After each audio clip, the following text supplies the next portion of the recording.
10 minutes per round of questions. So you have the floor, Chair Eileen. Thank you po. Magandang umaga po, Sen. Risa. With me today, I have Commissioner Ryan Acosta, Assistant Commissioners Zerna and Nerissa Kangilan, as well as our Director Force po in all our respective offices. So allow me to present the budget for Civil Service Commission for fiscal year 2025. Shown on the screen is the outline of our presentation. Highlights and major thrusts, CSC budget proposal, budget utilization rate, comparative budget allocation, major accomplishments. Next slide, please.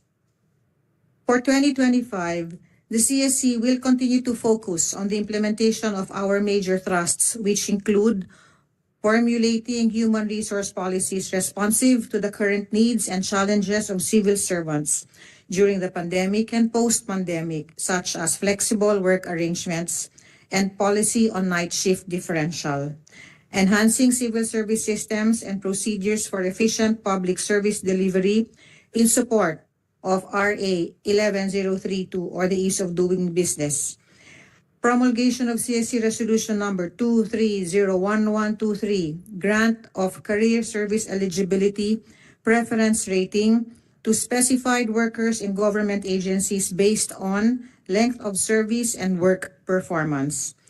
Digital transformation by shifting existing external service to digital gateway and digitally enabling regional and field offices. Promoting the human resource maturity in the bureaucracy through the program to institutionalize meritocracy and excellence in human resource management or PRIME HRM.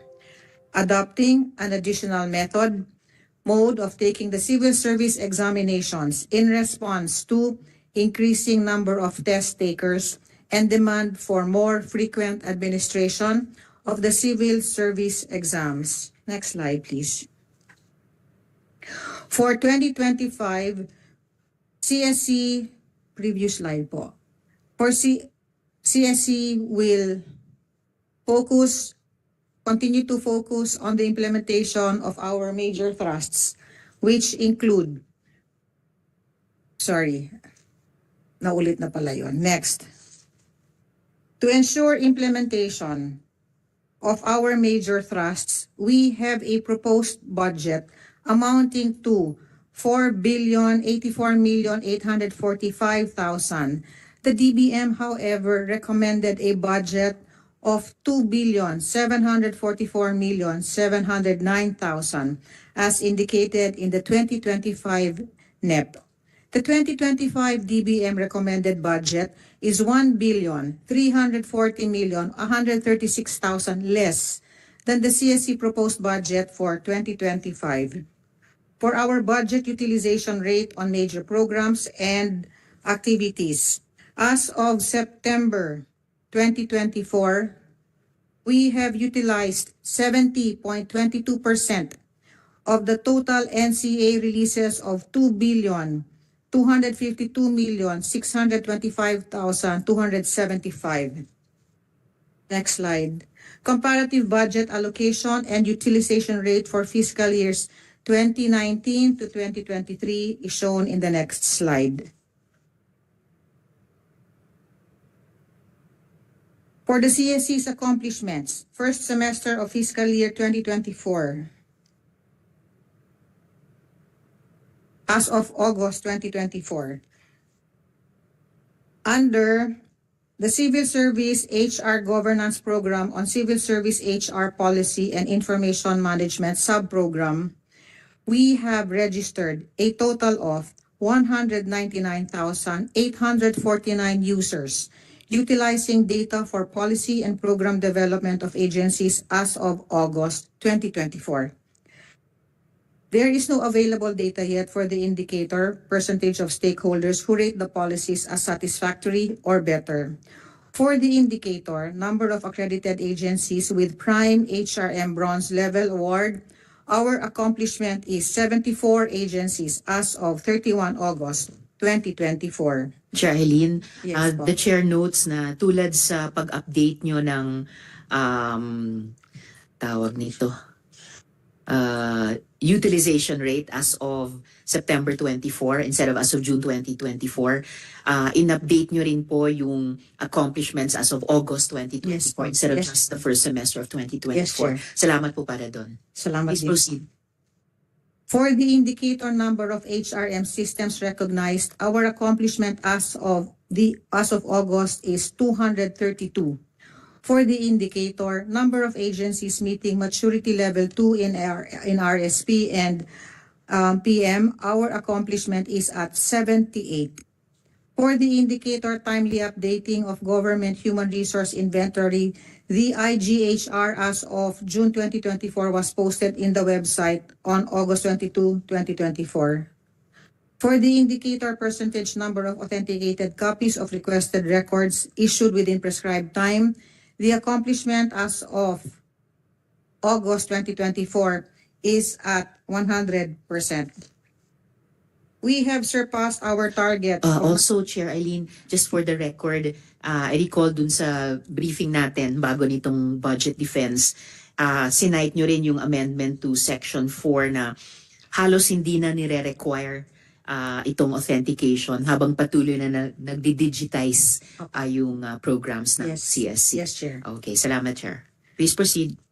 We have surpassed our target of 90% on the indicator complaints resolution rate. For the indicator complaints referral rate, 100% of the 871 complaints received were referred to concerned government agencies within 3 working days. We now move on to the second CSC program on civil service professionalization and workplace cooperation. For the sub-program Civil Service Professionalization, we have 4 indicators. For the indicator, percentage of appointments was acted upon, we have recorded an accomplishment of 90.75 or 121% of the target. For the new 2024 indicator, number of days for the release of results, list of passers or eligibles of the career service examination via pen and paper, we have recorded the actual volume of examinees on the March 3, 2024 CSE PPT at 335,385. CSE was able to release the March 3, 2024 PPT results on May 9, 2024. In addition, the August results will be coming out on October 15 this year. On the number percentage increase in the pool of eligibles, our accomplishment as of August is 98,681. For the new 2024 indicator, number of slots made available for examinees of various civil service eligibility examinations, we have recorded 784,154 slots made available for examinees of various CSC examinations, including the slots available for the March and August 2024 CSE PPT and the specialized exams FSO, FOE, POE, and BCL TE. Next slide. For the indicator, number of agencies reporting application of learning, Level 3 Learning and Development Evaluation of Behavior Application, the accomplishment is 27 agencies as of August 2024. For the new 2024 indicator, number of civil servants trained, we targeted 73,752, and our actual accomplishment as of August is 73,109. Next slide. On percentage of CNA-related disputes resolved through amicable settlement, the accomplishment is at 100% as of August. 1,359 agencies were recorded to have accredited public sector unions, while 2,312 accredited PSUs are with registered CNAs or collective negotiation agreements. And again pala, Chair Eileen, just for the record, so far, number of agencies with accredited public sector unions, 1,359. Pero ilan po lahat-lahat yung number of agencies na voluntarily ay pwedeng magkaroon ng accredited public sector unions? 2,822. Out of 2,800. All right. Salamat po. Next slide. As of August 2024, our accomplishment on the indicator administrative case disposition rate is 43.06%. With a target of 70%, our accomplishment as of August 2024 on case resolution rate is 64.17%. Next slide.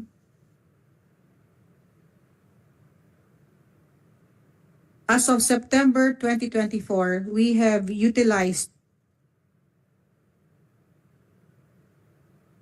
70.86% of the total NCA releases of 2,252,625,275 from January to September.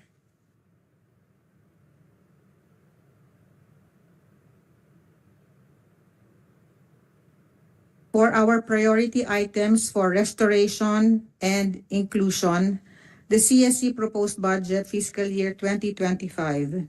For restoration, we have a total we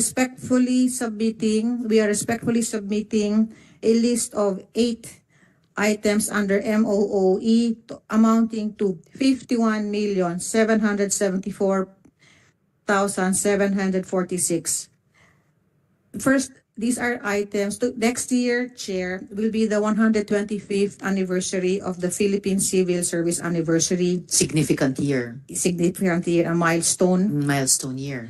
And likewise, we are respectfully requesting po for an increase in MOE for our regional offices, some of them are for utilities, janitorial, security. So as enlisted po and as shown on this page, amounting to 51,774,746.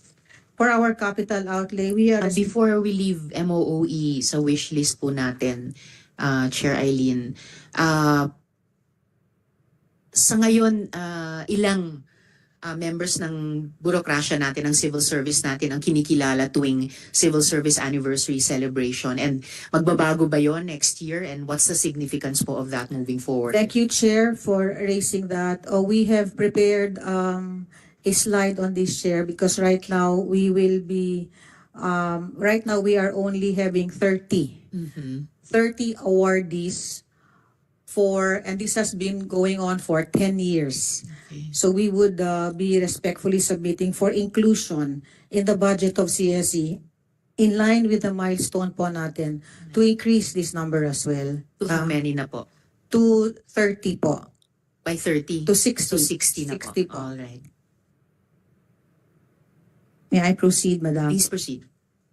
For our capital outlay, we are respectfully submitting a restoration amounting to 81,229,746. This is for the construction of the CSE car building as well as for the CSE central office installation of elevator. Going back to what you mentioned, we are respectfully appealing for the inclusion for next year. The CSE will be celebrating the 125th Philippine Civil Service Anniversary. For the past 14 years, the number of awardees for the annual search for outstanding government workers has remained the same. 10 for Presidential Lingkod Bayan, 10 for Dangal ng Bayan, and 10 for CSE Pag-asa Awards categories, or a total of 30 awardees.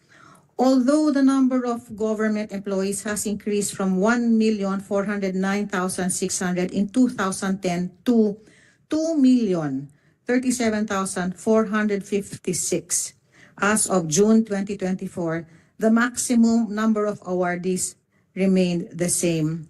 Thus, for 2025 onwards, as part of the CSE's Rewards and Recognition Program, we want to recognize more government workers who are deserving of these awards, hence this proposal. Next slide, please. Previously, for 2025, we proposed the increase in the number of semi-finalists and national awardees, as well as the provision of cash rewards for regional winners, which has never been done before. The budget increase will be used for the corresponding cash rewards, incentives, and implementation cost. So in sum, our total would be restoration plus our capital outlay and inclusion in the 2025 CSC budget. Our total amount is 101,934,096 pesos. That is all for us, Madam Chair. Maraming salamat po. Right, maraming salamat din po, Chair Eileen and the CSC family. So, before we proceed with the Q&A for record purposes, may I recognize our COMSEC to please acknowledge our resource persons present in today's budget hearing. Sorry, just for the record, COMSEC and dear colleagues. Thank you, Madam Chair. Good morning, everyone. May I acknowledge the presence of our resource persons for the Civil Service Commission. Budget briefing, we have Assistant Commissioner Karine Zerna, Director Fernando Porio, Director Catherine Limare del Moro, Director Prisco Rivera, Director Jennifer Timbol, Director Maria Teresa Fernandez, Director Norin Boots Gocon Gragasin, Director Solane Duque Basister, Director Maria Victoria Salazar. We also have Director Alma Flores Foronada, I should say. Director Helene Grace Ramos.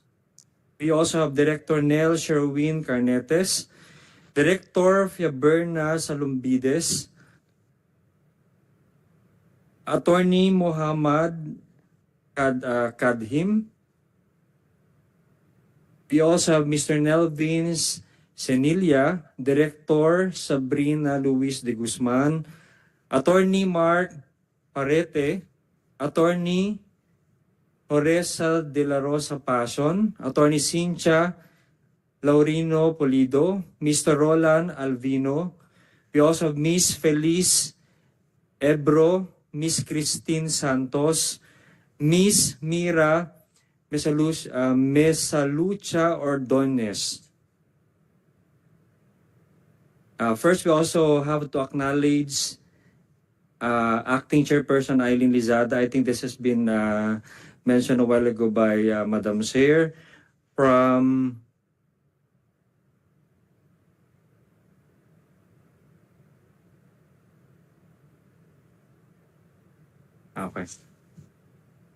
Commissioner Ryan Alvino Costa and Assistant Commissioner Nerissa Cangilan.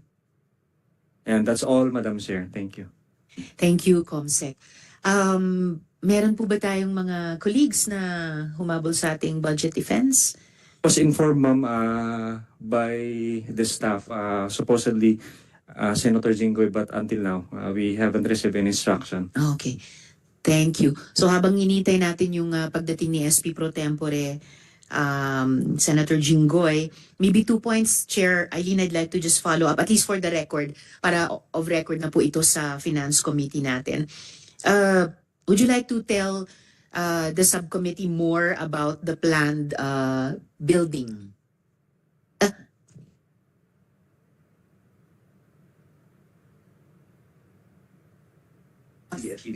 Oo.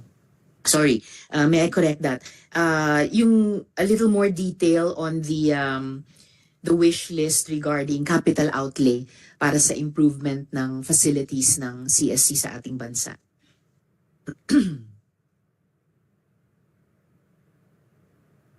Thank you, Madam Chair. First would be the CSC car, construction of CSC car building. And the second falls under the object of expenditure is our building improvement and other structure. It is the installation of the elevator for the CSC Resource Center. Sayang naman po kasi the budget given to us is I think 9 million but we are short so hindi ko nagagamit po.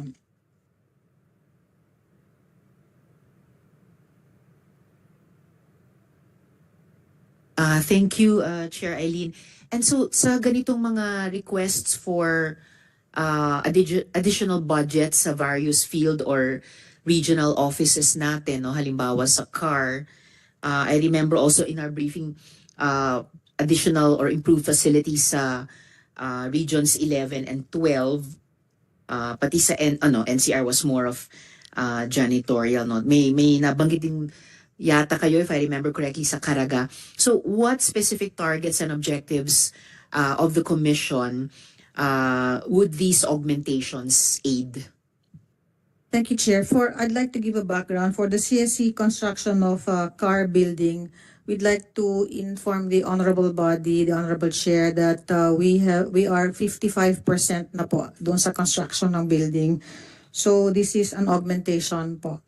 And for Region 11, since there are some settlers in the area, so we are in touch with the LGU for proper coordination to ensure the proper entry of the regional office in Region 11.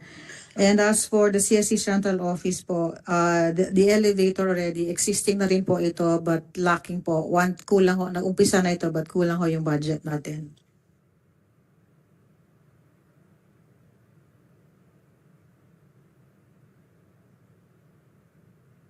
Salamat, Chair Eileen. Additionally, okay, while we increase the number of eligibles, excuse me, we continue to notice that agencies still have unfilled positions or vacancies. So ano po yung polisiya ng gobyerno para sa mga ahensya na patuloy na hindi napupuno itong mga posisyon? And I'd just like to note, it's also good we have a representative here from the DBM. Yes, Chair. Thank you, Chair. That has long been the struggle of CSE because we can only encourage the government agencies, all government agencies to publish, to open up the respective positions, but we do not have the mandate or whatever authority to press on. I think that would be to another government agency po. But we would really want these positions filled up. While they are not filled up, there are some items as well we have learned that are no longer needed or the salary grade is too low because there is a masteral requirement, but there are no takers. But the CSC together with the DBM, likewise, we are touching base on these items po, so that we would be able to attract the respective talents with the corresponding rates po. Salamat, Chair Eileen. Would Ms. Belinda, Chief Belinda, like to add to the response of Chair Eileen on this issue? No more additional po, Madam Chair. All right. Salamat po. And then, perhaps lastly from the Chair to Chair Eileen, balikan lang po natin, well, before I pose my last follow-up question, gusto ko lang din i-make of record kaugnay nung accomplishments vis-a-vis yung civil service HR governance program. Saan na ba yun? Dun sa or rather sa Civil Service Professionalization and Workplace Cooperation Program, yung tungkol sa pag-administer ng civil service exams, na we had a brief but I think significant discussion during our briefing na pati sa ating mga kababayan overseas na interesadong kumuha ng exam at makapag-qualify sa civil service exam. They're looking forward to yung pinaplano na pala ng CSC na mga pamamaraan, whether yung dating sinubukang pag-administer ng mga exam na ito abroad or pagsalubong sa mga OFs at OFWs natin tuwing uuwi sila, halimbawa tuwing Pasko, na kunin yung pagkakataon na patake sila ng exam. Maybe Chair Eileen would like to make that of record also. Thank you, Chair. The CSC before used to administer these exams in different countries based on request. However, the cost would be quite prohibitive based on the number of those taking the exams. So it was discussed in the previous commission that what if we have examinations during Christmas time and they come over, so we can discuss. But nonetheless, moving forward, we will be launching soon before the year ends. I'm getting the nod of the director. Our Civil Service Digitized Examinations, or CSDEX, CSDEX. So this would allow an examinee to bring a laptop to any designated center of the CSE and take the exams anywhere in the Philippines in the designated exams. And we will be doing this to pave the way so that wala na ho tayong computerized exams, but the expanded CSDEX will be taking that place. Nonetheless, we will be retaining the pen and paper test, Madam Chair, for areas na mahina po yung ating internet signal. But as for those nasa overseas, we will give them priority slots should they wish to have the exams, to take the exams under CSDEX. Salamat para doon, Chair Eileen. And that will be good news sa mga kababayan natin, halimbawa na kapulong ko sa Doha recently, at meron naman po tayong embahada din doon kina Ambali Libeth Pono. So thank you very much for that. Thank you po. And maybe lastly from the chair for this morning, habang ito, a couple more habang iniintay natin yung ating colleague. Okay, just for the record also na simulan nating pag-usapan sa briefing, Chair Eileen, would CSC and or DBM know whether the government policy on right sizing is still being pursued? I believe CSC and DBM are touching base for this endeavor. Nonetheless, we would likewise take this opportunity to reiterate po what we have been discussing ever since 2019, which would be the lowering of the optional age of retirement, because somehow this would also lessen the number of government employees without taking so much bulk from the funds po. Salamat, Chair Eileen. Would Chief Belinda like to add to that? Madam Chair, we would like to inform the body that we are on continuing support of the right sizing, and the bill is currently under the deliberation in the Congress, Madam Chair, and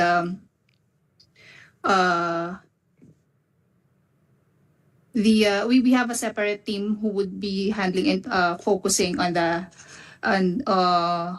discussion and deliberation of that bill, Madam Chair. Thank you. Salamat din, Chief Belinda. Actually, nung napag-usapan naming bahagya ni na Chair Eileen nung briefing, ang napag-alaman nila ay, if I remember correctly, tapos na siya sa House, yun. Pero nasa stage of deliberation pa dito sa Senate. At yung mapping nila dito sa amin ay no takers. May iba ba kayong mapping dito sa Senado regarding the right sizing bill?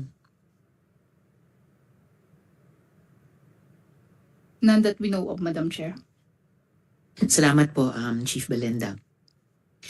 All right. So, lastly from the chair for this morning, tungkol po dun sa, of course, yung paborito kong public sector unionism sub-program. So, updated na nga po na 1,359 agencies out of 2,800, so halos kalahati na, ay may accredited public sector unions. At sa mga ito, sa 1,300 plus na ito na accredited PSUs, may CNAs na ang 2,300. At pinaliwanag nga kahapon sa briefing dahil some of these PSUs may more than one, or some of these agencies may more than one union. But still, at least 2,000, there are at least 2,003 PSUs na may CNAs na out of 2,800 agencies. So, there's about 500 pa na organisado na accredit na, pero wala pang CNA. Alam po ba ng CSC kung anong status, may initiatives ba itong mga PSUs na ito na makabuo ng CNA sa kanilang mga management or kanilang mga leadership? And may encouragement ba o support o ganon, encouragement na nagagawa ang CSC sa kanila? We we would really want them to continue what you are proposing. That's why we are also likewise encouraging them. No, ang amin ho is the efficiency in the processing of all of this. But this is voluntary on their end po, ma'am. But we see the advantages when they are organized and when they have their respective CNAs. It empowers them as well. I hope that they will follow suit and that do what is good for the rest of their HR talents po. Salamat kaayo, Chair Eileen. And also the Chair recalls na several years ago, pinasa ng Senado yung right to self-organization sa public sector. So salamat sa CSC sa patuloy na pagiging bukas at supportive sa usaping ito. Comsec, parating na ba si SP Pro Tempore? Because so we can wait for him. Madam Chair, I was advised that he's in the middle of discussion with someone. May bisita daw po, baka he cannot arrive this time. Kung ganun, the CSC of course will anticipate questions of the SP Pro Tempore at yung iba pa namin mga kasama pagdating natin sa plenaryo. But at this point, if there are no more additional questions, the budget of the CSC is deemed submitted for plenary deliberation. So this hearing is suspended. Maraming salamat po, ma'am. Salamat po at mabuhay.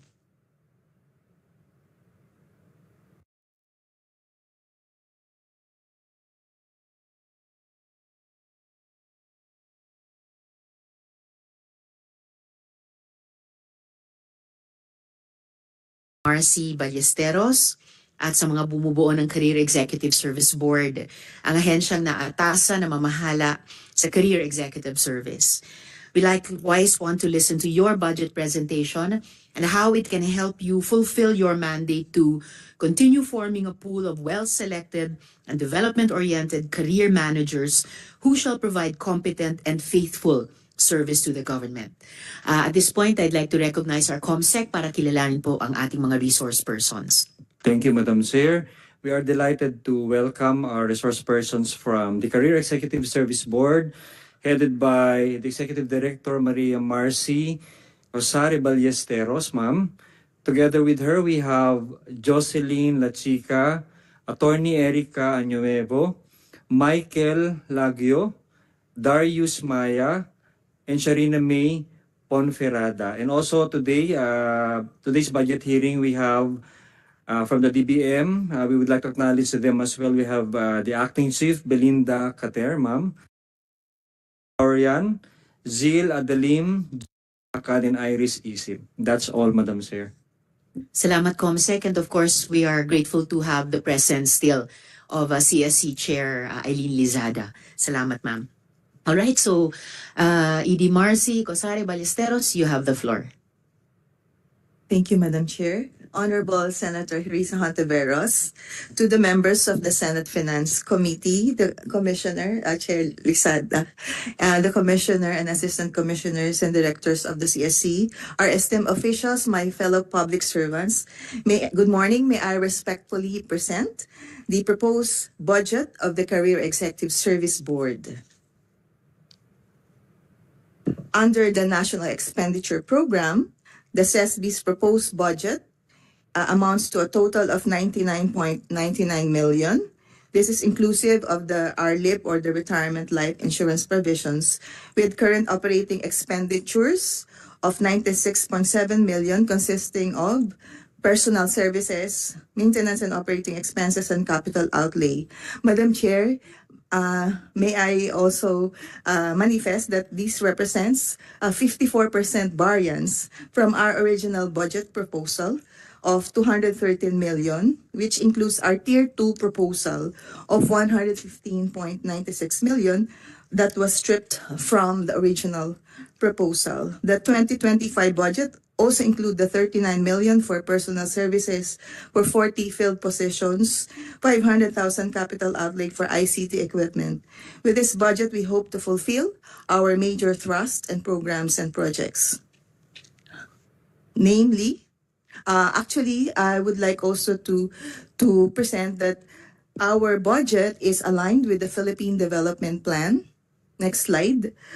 It is nakapaloob po ito sa Chapter 14, Outcome 4 of the Philippine Development Plan 2023-2028, which is practicing good governance and improved bureaucratic efficiency that competent, motivated, agile, and resilient public servants are supported. This is the first time, Madam Chair, that the CES Board is included in the Philippine Development Plan. I think that's significant, Yes, po. ED Marcy. And that it highlights the need or the direction of the current administration to strengthen the career executive service system through merit and fitness. That here it is explicitly stipulated that the potential and qualified third-level officials will undergo the four-stage CES eligibility examination process, the CES Leadership Management and Proficiency Program, and other CES lifelong learning programs for appointment to CES ranks to build up our critical mass of CESOs or CES officers and eligibles. That's why, through our vision and mission, we will hope to realize the ideals of the strategies of the Philippine Development Plan by infusing our ranks with well-selected, development-oriented leaders, and through them bring change, expertise, and leadership for a responsive public service. This we hope to realize through our CESB Prexi, through the Career Executive Screening and Development Program.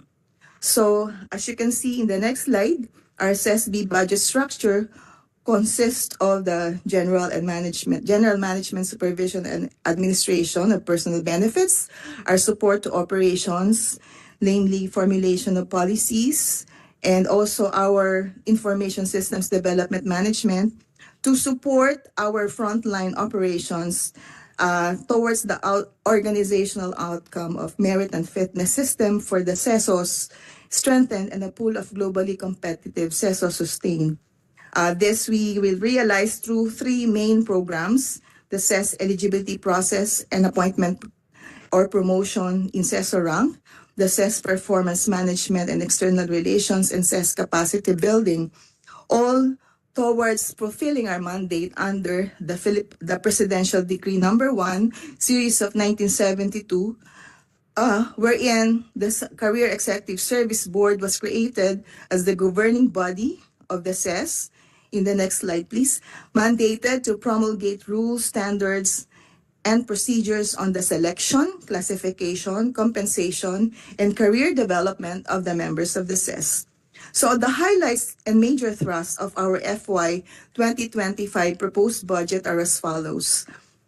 We have allocated under the MOE budget an amount of 9.4 million for our eligibility and rank appointment.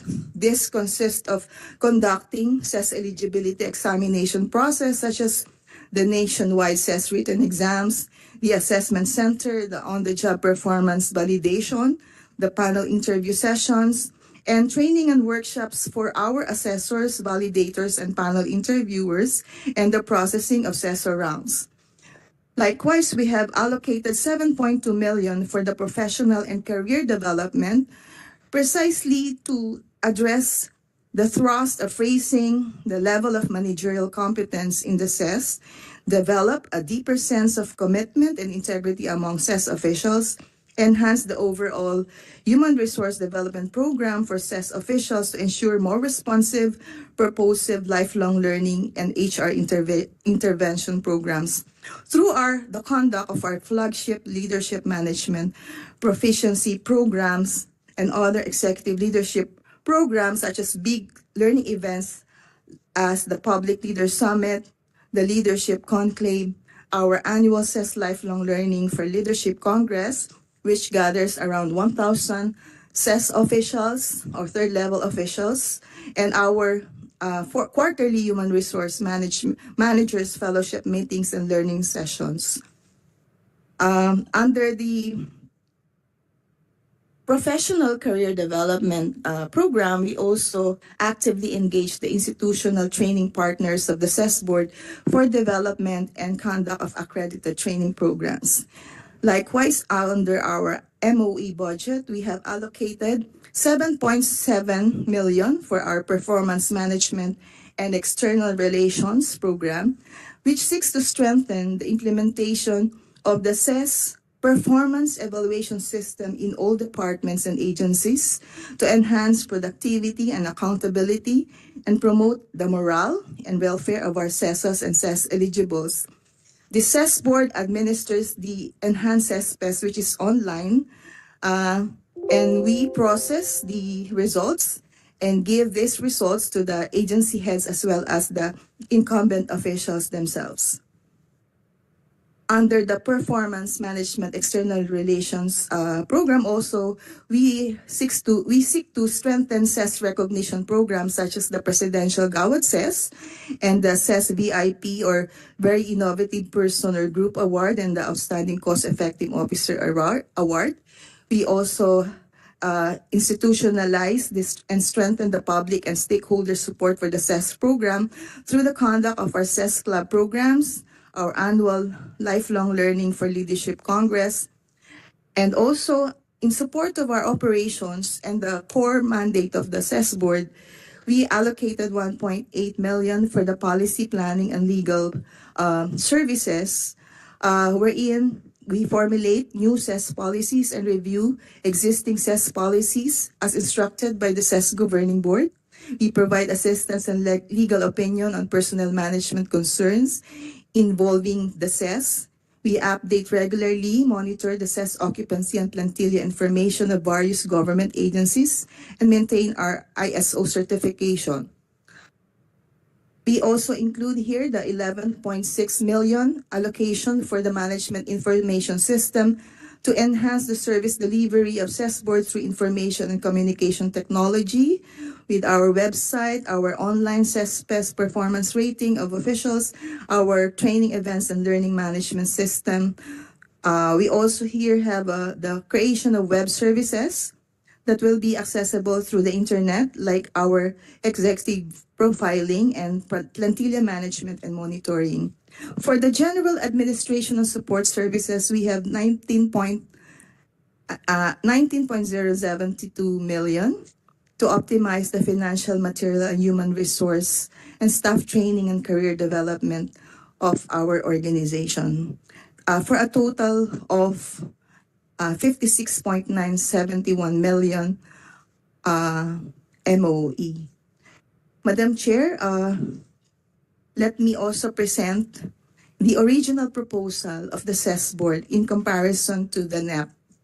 As I've said earlier, this is the NEP is a 54% decrease from our original proposal of 213.4 million, which includes our Tier 2 proposal of 115.96 million. For the fiscal year, here, the changes in the item, actually, 11% of the MOE also was decreased in the NEP.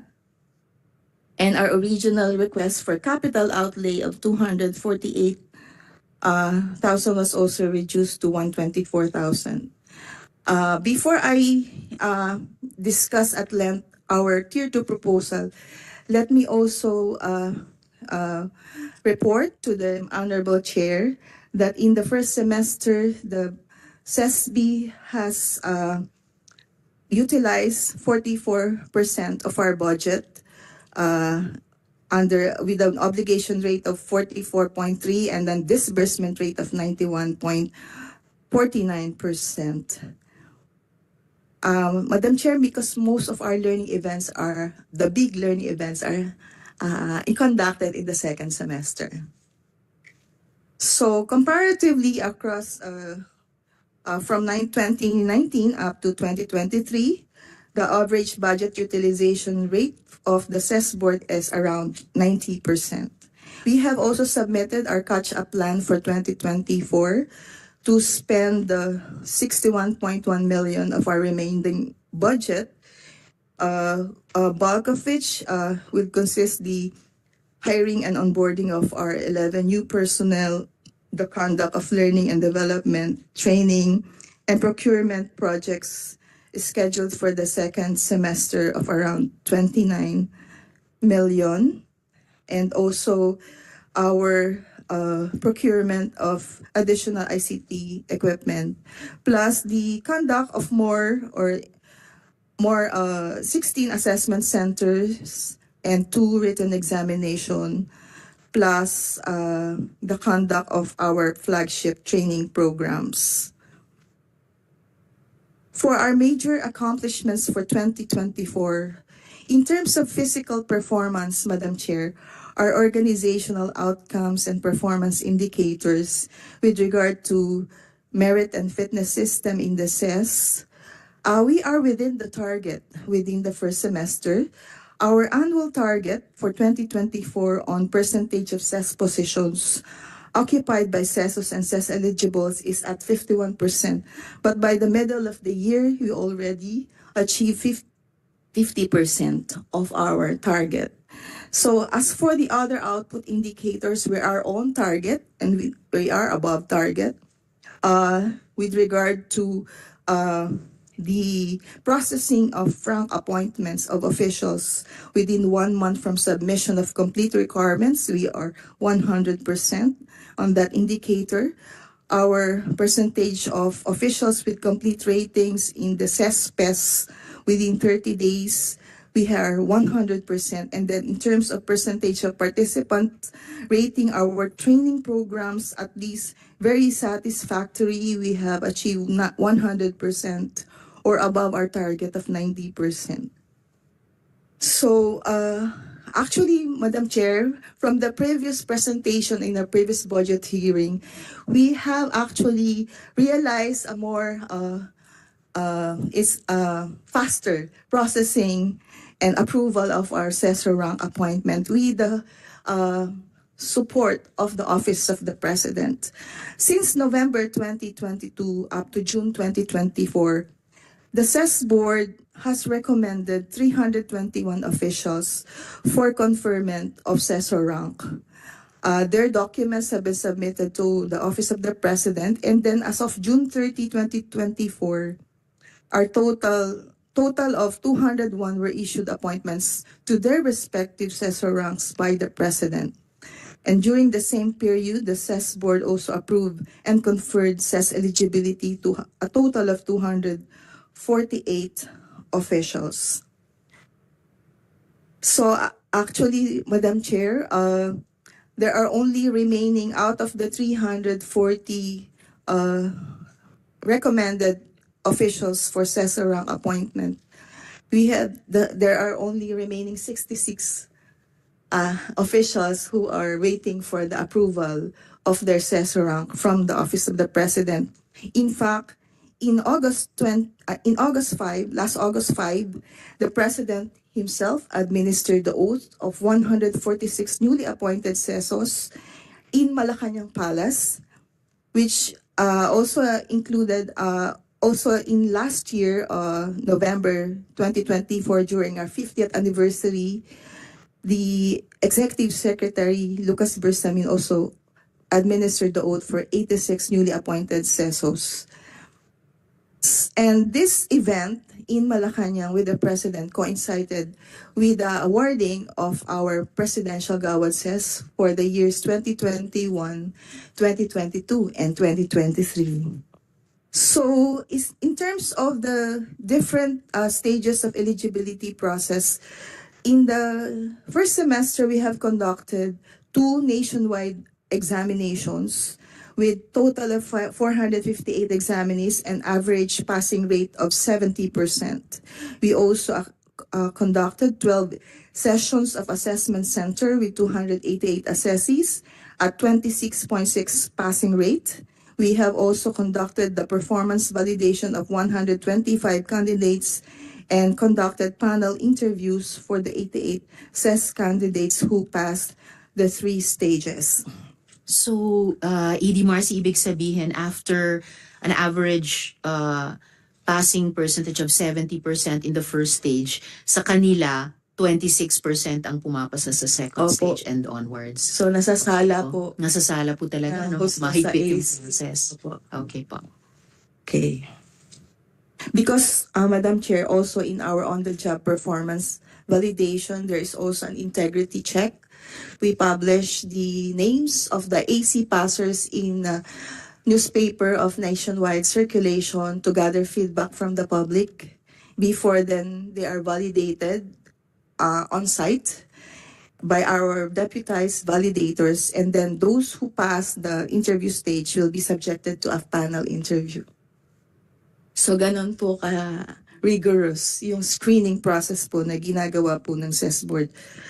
And then for our capacity building, we have conducted 5 flagship training programs. These are training programs for those CES eligibles who are applying for their CES rank. So we have 466 participants. Well, included also here are our CES conclave and our HRM fellowship meetings and learning sessions. We garnered 100% very satisfactory ratings for those training programs. And the CES board also have processed the performance evaluation of 4,000 officials in 2023 and 3,929 officials in the first semester. We also have distributed our public manager issues to the different agencies and stakeholders. We have also reviewed and formulated 3 CES policies in the first semester. I'm happy to note, Chair, that in line with the track or the strategy of the Philippine development of strengthening the CES and promoting merit and fitness, through the study conducted by the Career Executive Service Board, upon the directive of the Office of the President, we studied the implication of the Executive Order 145 Series of 2021, which automatically confer rank to graduates of Master in National Security Administration of the National Defense College. And after that, in July, after submitting our study, which also involves the consultation with various stakeholders and evidence-based or data-driven analysis of the MNSA graduates through those were subjected to the different stages of the CES eligibility process.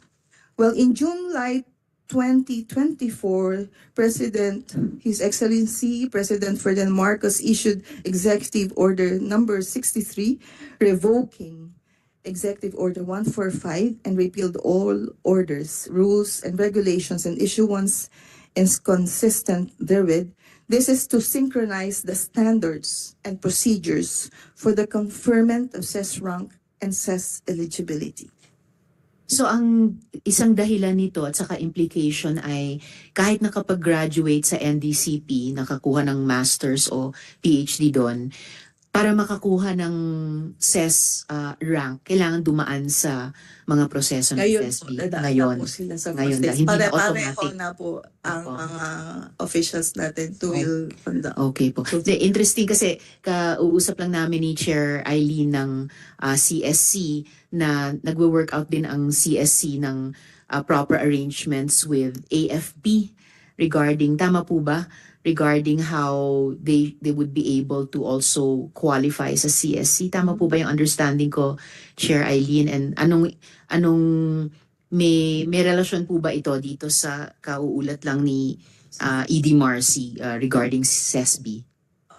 On the part of the concept po of, kasi we have been receiving a lot of questions from the members of the AAP wanting to serve, or they are already in the civil service system. However, they do not have the eligibility. So they are asking since they are in government service, what can we do? So Commissioner Ryan Acosta and we are touching base now for the possibility of trying to help them how to cross over to civil service eligibility, considering their length of service in the uniformed side po nung sa AFP po.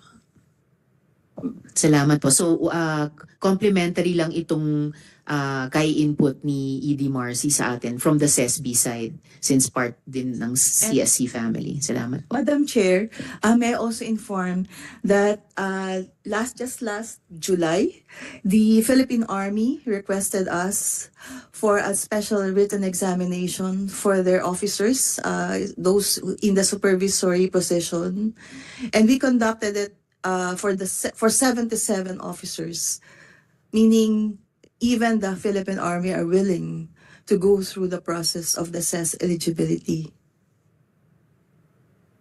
Salamat po. Please proceed, ED. Okay, proceeding po, we are happy to share with you that the CES board is ISO certified in the fifth cycle, and we were commended for two good practices. And in terms of COA findings and recommendations for 2023, we have 6 commendations from the COA, and 3 were acknowledged by COA as complied and implemented.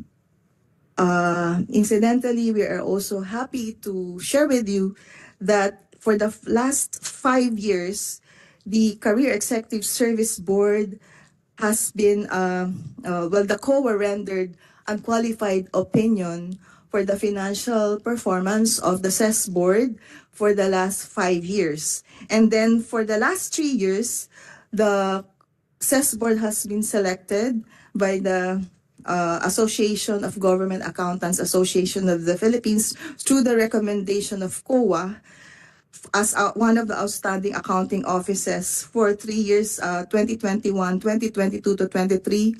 And yesterday, the CES board was awarded in the Hall of Fame category. Mabuhay. Sige. Yes. Thank you po, Madam Chair. So going back to our original proposal of Tier 2 proposal of 115.96, let me now share with you the components of the Tier 2 budget proposal, which we are requesting for the Honorable Committee, Chair, and for consideration for restoration. This includes PS of 0.468 or 468,000, and MOE of 20 million and capital outlay of 94. Mainly, the big chunk of this is about our project for the construction of the CESB building or what we call the bagong tahanan ng mga seso. This is in line with the Philippine Development Plan of strengthening the career executive service system. The proposal for 2025 includes the project preparation and pre-implementation activity to bolster the implementation readiness of this project, which consists of establishment of a project management unit consisting of architect, engineer, and procurement specialist and project manager, and also the conduct of detailed architectural and engineering design and procurement. Also, we hope that with this, we will be able to firm up the costing and the program of works for the proposed building, which will be located in the UP Diliman campus along Commonwealth and the University Avenue Triangle beside the GPPB and the proposed PIDS building. So included in the Tier 2 proposal, if the committee will allow, is an initial mobilization of 90 million for the 3-year, multi-year contracting obligation authority that we hope that we will be able to propose here on to the DBM and to the Honorable Committee. Apart from this project, we also propose for the procurement of 3 risograph machines for production of our test materials, because, Madam Chair, our risograph is quite old and all of our materials, we produce it in-house. And then a transportation equipment outlay or 1 unit coaster, which we use normally to our learning activities for our flagship learning program for our CESOs or eligibles who are aspiring to become CESOs. Part of that learning program is an immersion activity to the far-flung, poorest rural areas where they are exposed to the realities on the ground. They live with the foster families for 5 days, and then also exposure to good practice in government agencies or local governments in the various parts of our country. So normally now, because we do not have a bus, we borrow from our from DPWH and DNR and other agency and DDB and CSC. But we hope that if we have a coaster, we will be able to conduct more this kind of exposure and immersion activities for our CESOs. And then also the payment of overtime services and drivers. So that's the entire Tier 2 for 2025.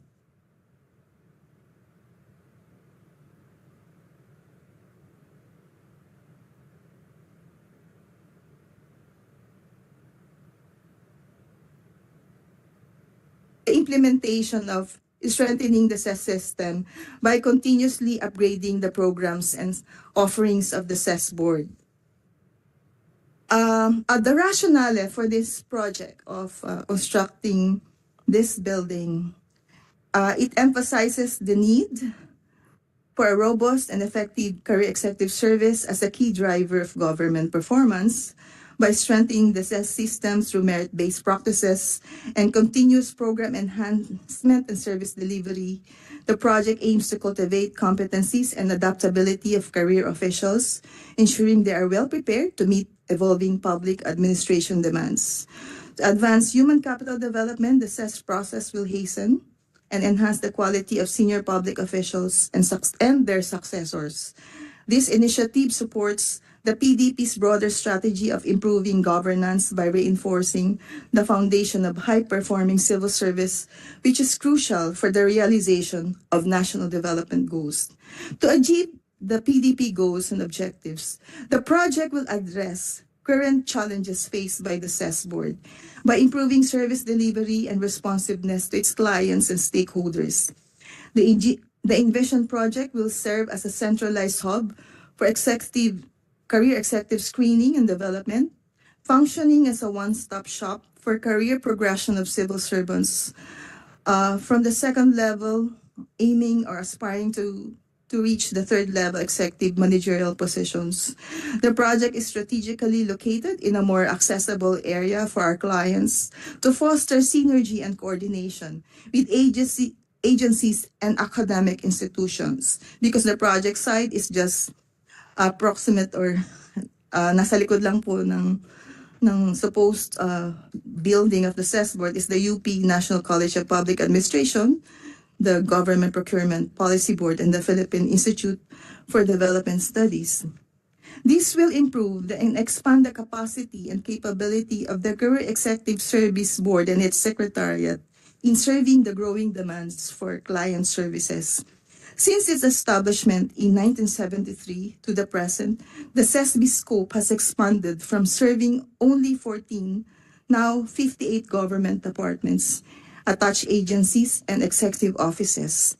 According to the Civil Service Commission's inventory of government human resources as of June 30, 2023, there are 125,000 civil servants in supervisory and executive managerial positions from salary grade 22 to 29, including current and potential SES entrants. The existing SESB office is an outdated 3-story residential building repurposed as an office, which is located in Isidora Hills Subdivision, Quezon City, a residential subdivision. It presents numerous limitations. It is situated in a flood-prone residential area with restricted accessibility, inadequate space for assessment, examinations, training and conferences, and inadequate facilities for senior citizens and persons with disabilities. The current setup has insufficient storage for its records, ICT equipment. It has no parking space for its clients who belong to the upper echelons of the bureaucracy, our partners and officials, and suffers from limited internet bandwidth because of its residential category. Additionally, the office space is insufficient to accommodate the necessary increase in plantilla positions for the CESB Secretariat, which is essential for the growing demands of client servicing and support. We take this opportunity because the Memorandum of Understanding between UP and the Career Executive Service Board for the allocation of 4,000 square meters of land, inclusive of the 100 to 50 square meter footprint for the CESB building, within the UP Diliman campus was signed in November 2023 during the 50th anniversary of the CES Board. Another opportunity is presented with the synergy and collaboration between the academe and national government in promoting public sector excellence.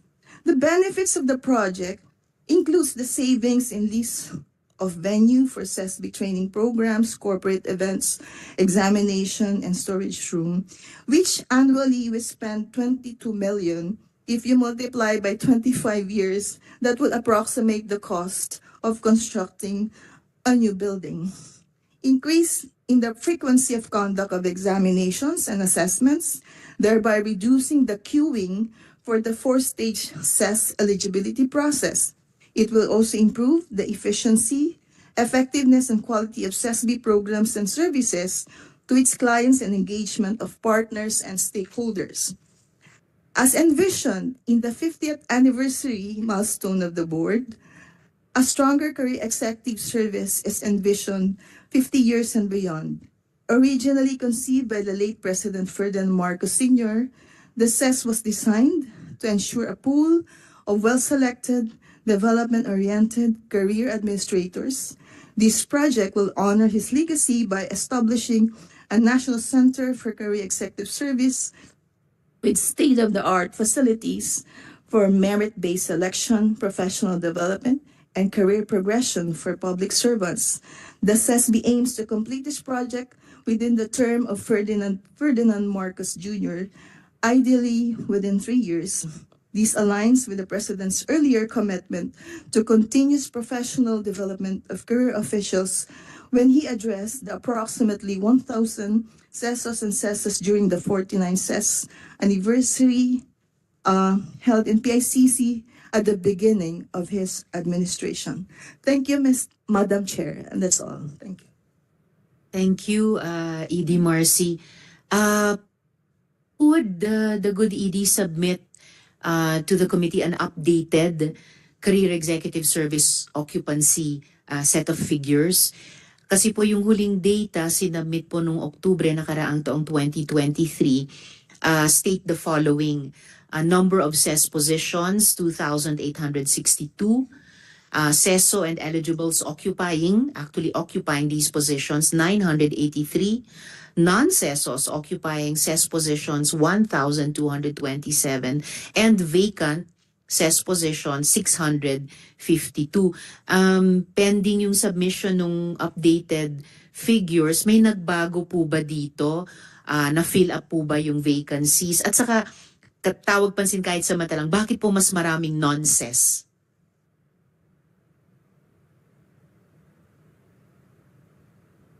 First question, Madam Chair. The figure that you presented was in 2023. Let me just read the occupancy figures as of June 30, 2024, based on the partial submission of our national agencies of their CES occupancy reports. Some of them has yet to submit.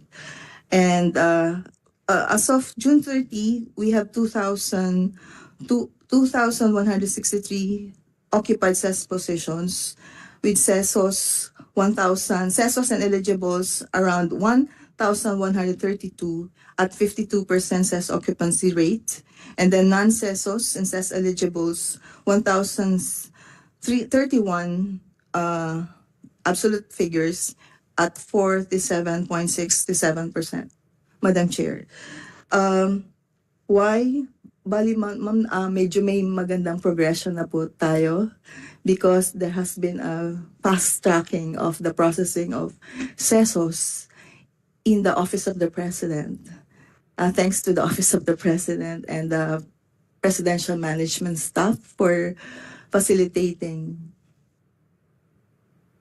So from previous years, 2 years ago, from 2022, at 44%, we were able to raise it to the average level of 50%, which is within the target of the Philippine Development Plan, Madam Chair. So, I presume pareho pa rin yung number of CES positions as in 2023 na 2,862 or thereabouts. And sabi nyo nga, nagkaroon na ng progression through fast tracking na yung dating CESOs and CES eligibles occupying these positions na itaas na mula 983 nakaraang taon sa 1,132 this year. So yung non-CESOs occupying CES positions ay bumaba na from last year's 1,227 to this year's 1,031. But still nga, medyo malapit po, and I'm sure balak ng CESB na paramihin pa yung CESOs at CES na nag-ookupa sa mga posisyong ito, mabawasan yung non-CESOs. Tama po ba? Mm-hmm. Madam Chair, incidentally, actually we're doing a more comprehensive inventory of the CES positions in cooperation with the DBM and also the HR managers of the various agencies. We are now trying to match it, the figures of the DBM with our figures in our database, and hopefully in the next few months we will be able to come out with a more firmed up figure with regard to the CES occupancy rate. So that's our good housekeeping job that we're undertaking right now. Salamat, ED Marcy. Chief Belinda, gusto niyo po bang dagdagan yon? Dahil sabi nga ni ED Marcy, may ongoing matching sila ang CESB sa figures ng DBM.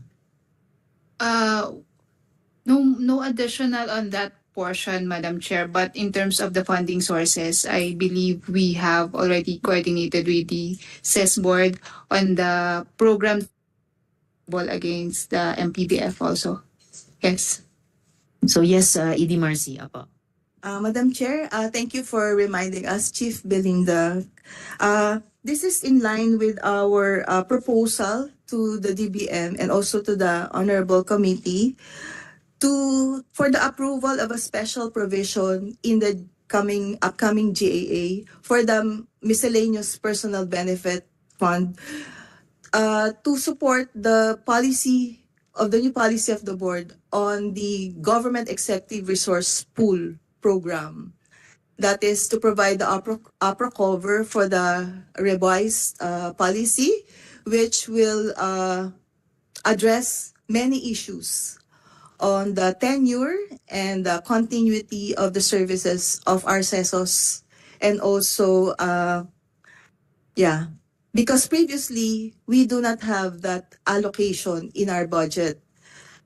Now, in consultation with the DBM, we were advised to have this special provision to allow for some flexibility as the need arises. The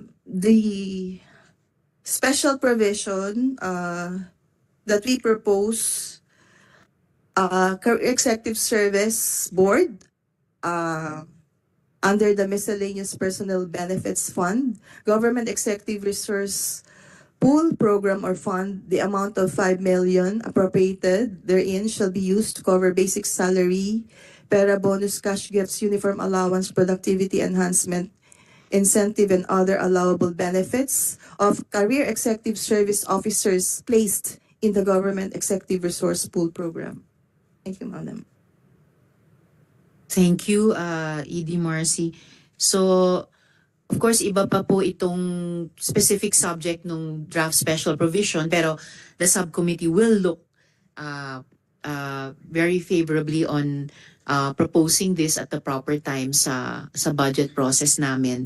So, just for the record lang ulit, yung concern at yung support ng subcommittee na mas maparami pa yung mga CESOs at eligibles occupying the CES positions and occupying the vacant CES positions.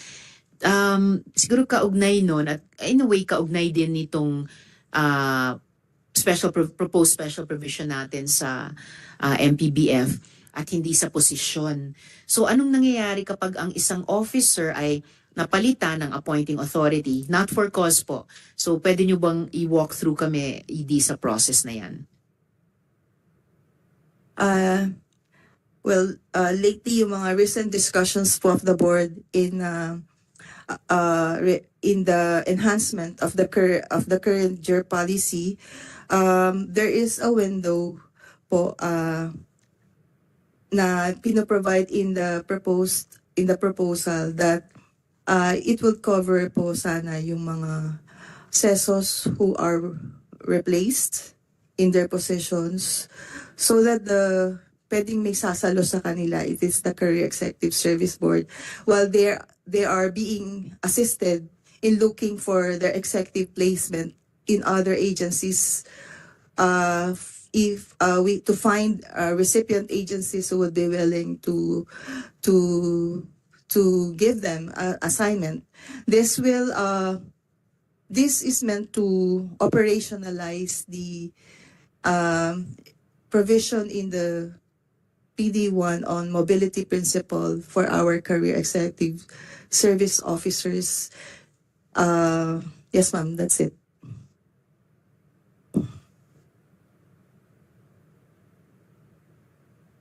Salamat, ED Marcy. So, just for the record din lang, para rin kung itanong ng mga colleagues ko dito sa Senate, ano yung mga steps na dinadaanan ng CESB para sa CESO na, or CESE na replace not for cause, dahil nga may security of tenure sila sa rank nila bagamat hindi sa posisyon. So, paano po yung paghahanap ng replacement appointment sa kanila? Yung paghahanap po ng replacement appointments or where they can be reassigned. We have po yung plantilla management where we monitor po yung mga vacant positions.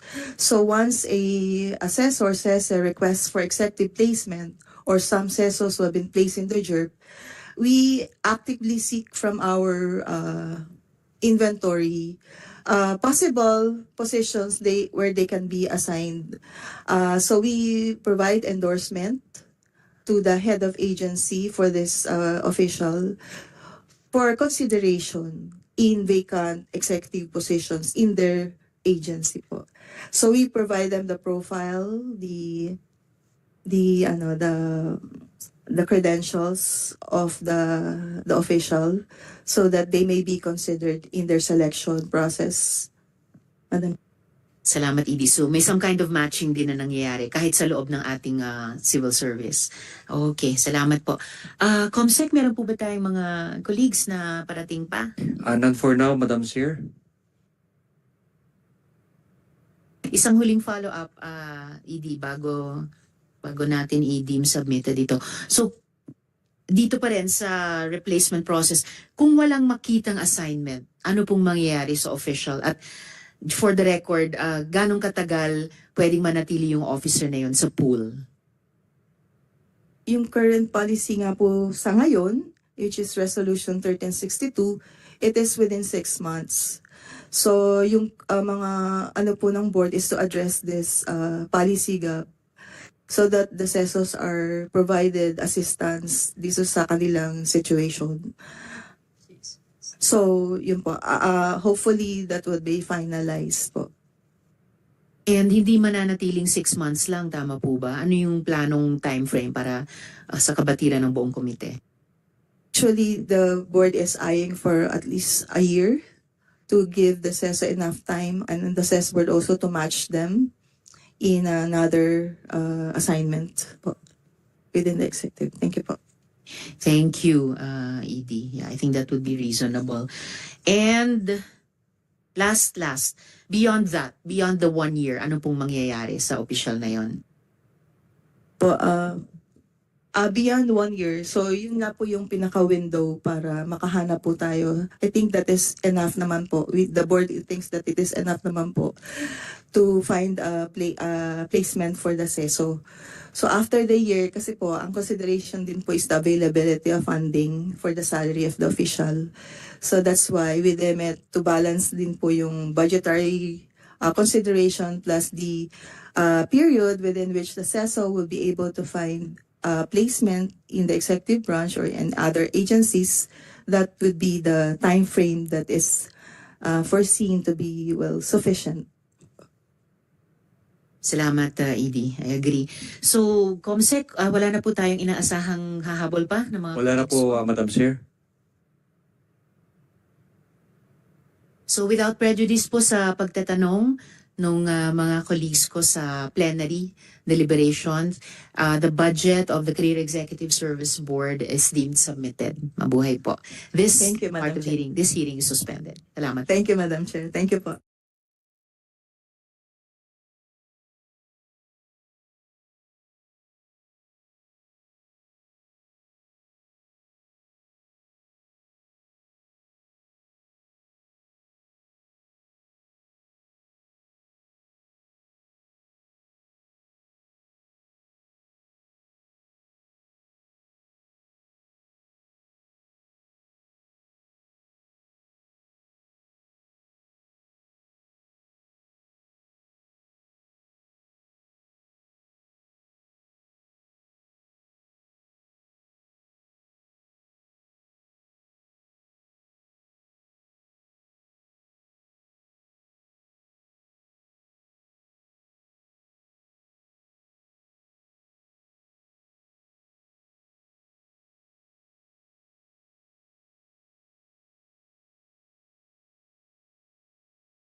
Zeni Ferolino Enad, Attorney Leonardo Tapia, Leah Grace Salcedo, Grace Fernandez, Marbida, Gilbert Castro, Zine Danieli Cusi, Leroy John Flores. From the DBM, we have Marie Glomora, and from COA, for ARTA, we have Emeline Barigues. That's all, Madam Chair. Thank you, Comsec. May mga colleagues ba ako na nag-confirm para dito? As of now, ma'am, wala pa po. Wala ba? All right. Salamat, Comsec. So with that, Sec Perez, you may begin your presentation. Maraming salamat po, Madam Senator Risa Antiveros, Chairperson of the Subcommittee H. Nais ko po magpasalamat on behalf of the Anti-RETIP Authority for the continued support to the Anti-RETIP Authority, and we're happy to share with you ARTA's accomplishments for the past years as well as the current year, and also to present our budget accomplishments and our wish list for additional budget in order to support our continued operations. We're happy to inform the good senator that the Anti-RETIP Authority is well within its 6-year roadmap, where for the past 5 years we have devoted this for the development of the programs and initiatives in line with the ease of doing business law, which the Anti-RETIP Authority is tasked to implement. Since 2018, ARTA has been in the forming stage with a focus on establishing the foundational structures and resources necessary for the implementation of ease of doing business. So for this year, 2024, our focus is on the shift towards addressing resistance and challenges from agencies and stakeholders. We are now actually in the implementation of those major programs and initiatives that we have developed in the past 5 years. The task at this point will really be to manage conflicts, facilitate discussions, and advocate for necessary changes. From 2025 to 2027, ARTA hopes for improved cooperation and alignment as issues across agencies are resolved. And by 2027 to 2028, we are confident that the ease of doing business initiatives will be fully operational. Some of the highlights of our accomplishments, of course, we start with the most successful one in terms of the passage of the President's Executive Order number 32, also known as the streamlining the permitting process for the construction of telecommunications and internet infrastructure signed by the President. Through this executive order, we have made the application and issuance of permits for construction of telecommunications and internet infrastructure easier and faster, resulting in an increase of permits by more than 26,000 by 1-year implementation alone of that joint memorandum circular which preceded the Executive Order 32. Both the other successful program is the Philippine Business Regulations Information System and the Anti-Red Tape Electronic Management Information System. Artemis is a live database for mapping of government services indicated in the Citizens Charter, while PBRIS is an on-demand online platform for all proposed and existing regulations. We have started training priority agencies in terms of PBRIS and Artemis. For our major accomplishments for 2023, as reported in our Budget Accountability Report, or BAR number 1, as of 31 December 2023, ARTA has exhibited a very satisfactory performance based on the achievement and exceedance of all its performance targets, which reflects the authority's commitment to the performance of its mandate. As of 2023, ARTA is proud to have a cumulative 98.75% closure rate for complaints. Of the 16,099 complaints received as of December 31, 2023, 15,898 of these were either resolved or referred to other government agencies. ARTA also had 4 convictions for violating the ease of doing business law. ARTA also serves... Of the 200 or so na natitira pang complaints, are there any of those na ifa-follow up ng mga colleagues ko at makapagbibigay po kayo ng status report sa mga yon? Yes, Madam Senator Will. Thank you. Alright, salamat ED. Please proceed. ARTA also serves as the Vice Chair of the Ease of Doing Business Anti-Red Tape Advisory Council chaired by the DTI Secretary. The council serves as a venue for members from the public and private sectors to exchange work and ideas together in finding methods to improve the country's ease of doing business. The council's interagency and public-private collaborations are crucial to improving the business climate in the Philippines, as the council's proposal will help boost the country to become an investment destination of choice for businesses and investors.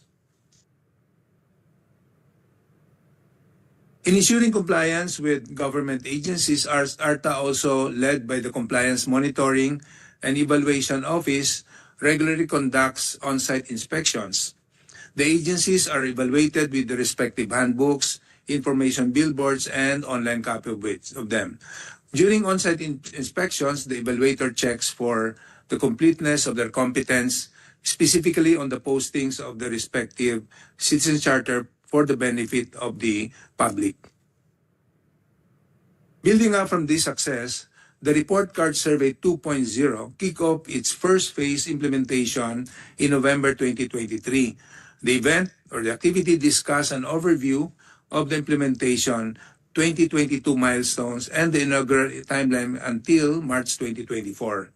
Following the first phase of its implementation, the Report Card Survey Award Ceremony will be conducted at the end of this month, covering 860 agencies nationwide.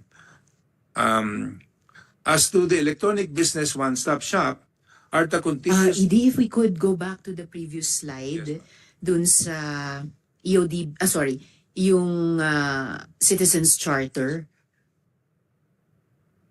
Yes. Are any of these yung natitirang mga 500 or so agencies or LGUs nasa mga rehiyon kung saan galing yung mga colleagues ko sa Senate na baka in turn naman pwede nating hingiin yung tulong nila na i-encourage yung hindi pa nag-submit ng Citizens Charter, mag-submit sa ARTA? Maybe you can let us know po leading to the plenary. Salamat, ED. Sige, please proceed po. The second slide after this.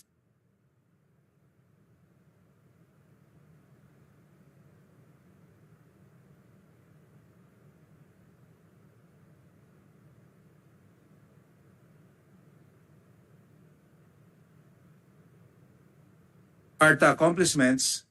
Following the mandate under Republic Act 11032, ARTA embraces a crucial transformation in 2023, actively participating in whole-of-government reengineering. This initiative tackled bureaucratic hurdles heads-on, with agencies mandated to evaluate, improve, and even overhaul the processes to expedite service delivery and eliminate red tape. The whole-of-government reengineering fosters interagency collaboration, allowing harmonization of permitting and licensing requirements, ultimately easing the burden on citizens. In 2023, ARTA has built, fostered, and strengthened relationships with various embassies and members of the diplomatic corps, as well as chambers of commerce, both local and foreign. This led to agreements of mutual support between these countries and the Philippines, covering different priority sectors. For instance, with the New Zealand ambassador, His Excellency Peter Kell, the previous ambassador, we signed a memorandum of arrangement last March 6, 2023. With the European ambassador, we had a visit on June 1, 2023, and the rest. I notice na represented naman yung Asia dito sa mga foreign ties na napalakas na ng ARTA. Pero wala pa yata from Africa and Latin America. Kasi itong tatlo, mga kasama natin sa, kumbaga, Global South, dati tinatawag Developing World, may mga binubuo rin ba with those two other continents or regions? Yes, Madam Senator, we are actually scheduling a courtesy visit or collaboration with the South African countries as well as with the Middle East countries, Madam Senator.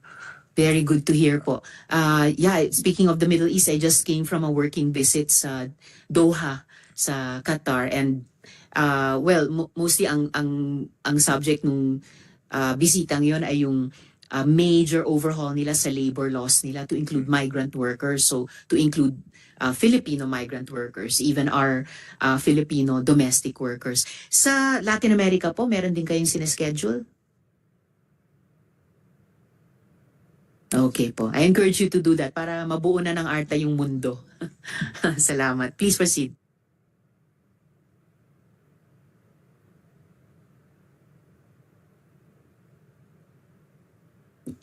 ARTA has always put on value the feedback of stakeholders to continuously improve its the way it delivers its services. In conducting activities aimed at increasing the engagement of its clients, ARTA bank on the principles of its CSM tool to accurately measure the pulse of its stakeholders. ARTA exceeded the annual target of 85%, accomplishing 91.11% in stakeholder engagement rating for 2023. In terms of the agency's financial performance for the last fiscal year, the budget utilization rate is at 83% and a disbursement rate of 85%, composed of both current and continuing appropriations. The agency's budget utilization rate can be attributed to the following circumstances, some of which are really beyond the authority's control and partly due to continuous implementation of savings-generating mechanisms to ensure prudent fiscal management. So one, lack of eligible suppliers, bidders for procurement projects. Two, taking advantage of digitalized platforms. Three, lack of manpower. Four, unavailability of items in DBM procurement service. And five, delayed approval of the ISSP. And six, capitalizing on public-private partnership. Moving forward, the agency also institutionalized a budget utilization monitoring mechanism by adopting DBM Circular Number 2015-8, thus the issuance of Department Order 2024-066 or the creation and composition of the Anti-Red Tape Authority Full-Time Delivery Unit to closely monitor the status of implementation of plans, programs, and initiatives of the agency with respect to the financial and physical targets for fiscal year per the General Appropriations Act. ED, at this point, would the DBM resource person like to add anything to the ED's presentation at this point? Sino pong DBM dito? Mr. Lomora? Sir, meron po ba kayong gustong idagdag at this point sa presentation ni ED? Mr. Mora pala. Andito ba sila? Ms. Mora, sorry. Meron po ba kayong gustong idagdag dito?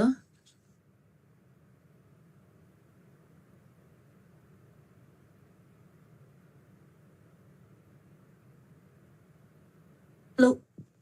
Hello po, ma'am. Yes, we would like po to confirm lang po the obligation BUR of ARTA for FY 2023, which is 86% po, ma'am. Okay. Salamat po, Ms. Mora. Okay. ED, please proceed.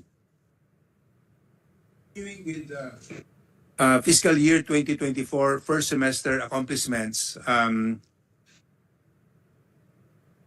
ARTA remains steadfast in achieving its performance targets, ensuring continued success and positive impact in its operations and initiatives. As of 30 June 2024, ARTA remains on track as it has exceeded all its performance targets.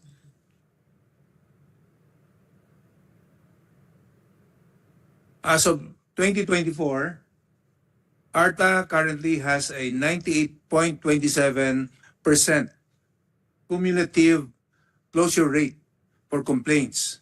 Of the 23,326 complaints received as of 4 October 2024, 22,971 of these were either resolved or referred to other government offices.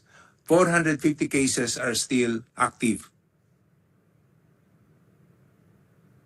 Next slide.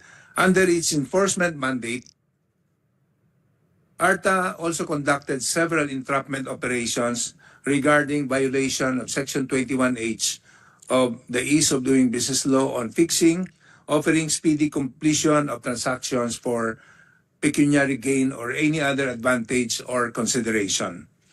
In this regard, we conducted entrapment operations in several LTO offices regarding the fixing activities in relation to the issuance of driver's license. The entrapment operations resulted in the filing of criminal cases in courts. ARTA secured convictions of 2 LTO employees who suffered a penalty of dismissal from the service, perpetual disqualification from holding public office, and forfeiture of retirement benefits and imprisonment of 1 to 6 years with the corresponding fine. In addition, we are also able to secure a conviction of 5 fixers who work in connivance with employees of the LTO in fixing services. As of this writing, ARTA has filed a total of 57 cases before the Office of the Ombudsman, Civil Service Commission, courts, and other quasi-judicial agencies, majority of which are still pending. Moving on to the electronic complaints management system, this ECMS is another ARTA initiative that will help improve the gathering of feedback from the public towards improving overall government service delivery.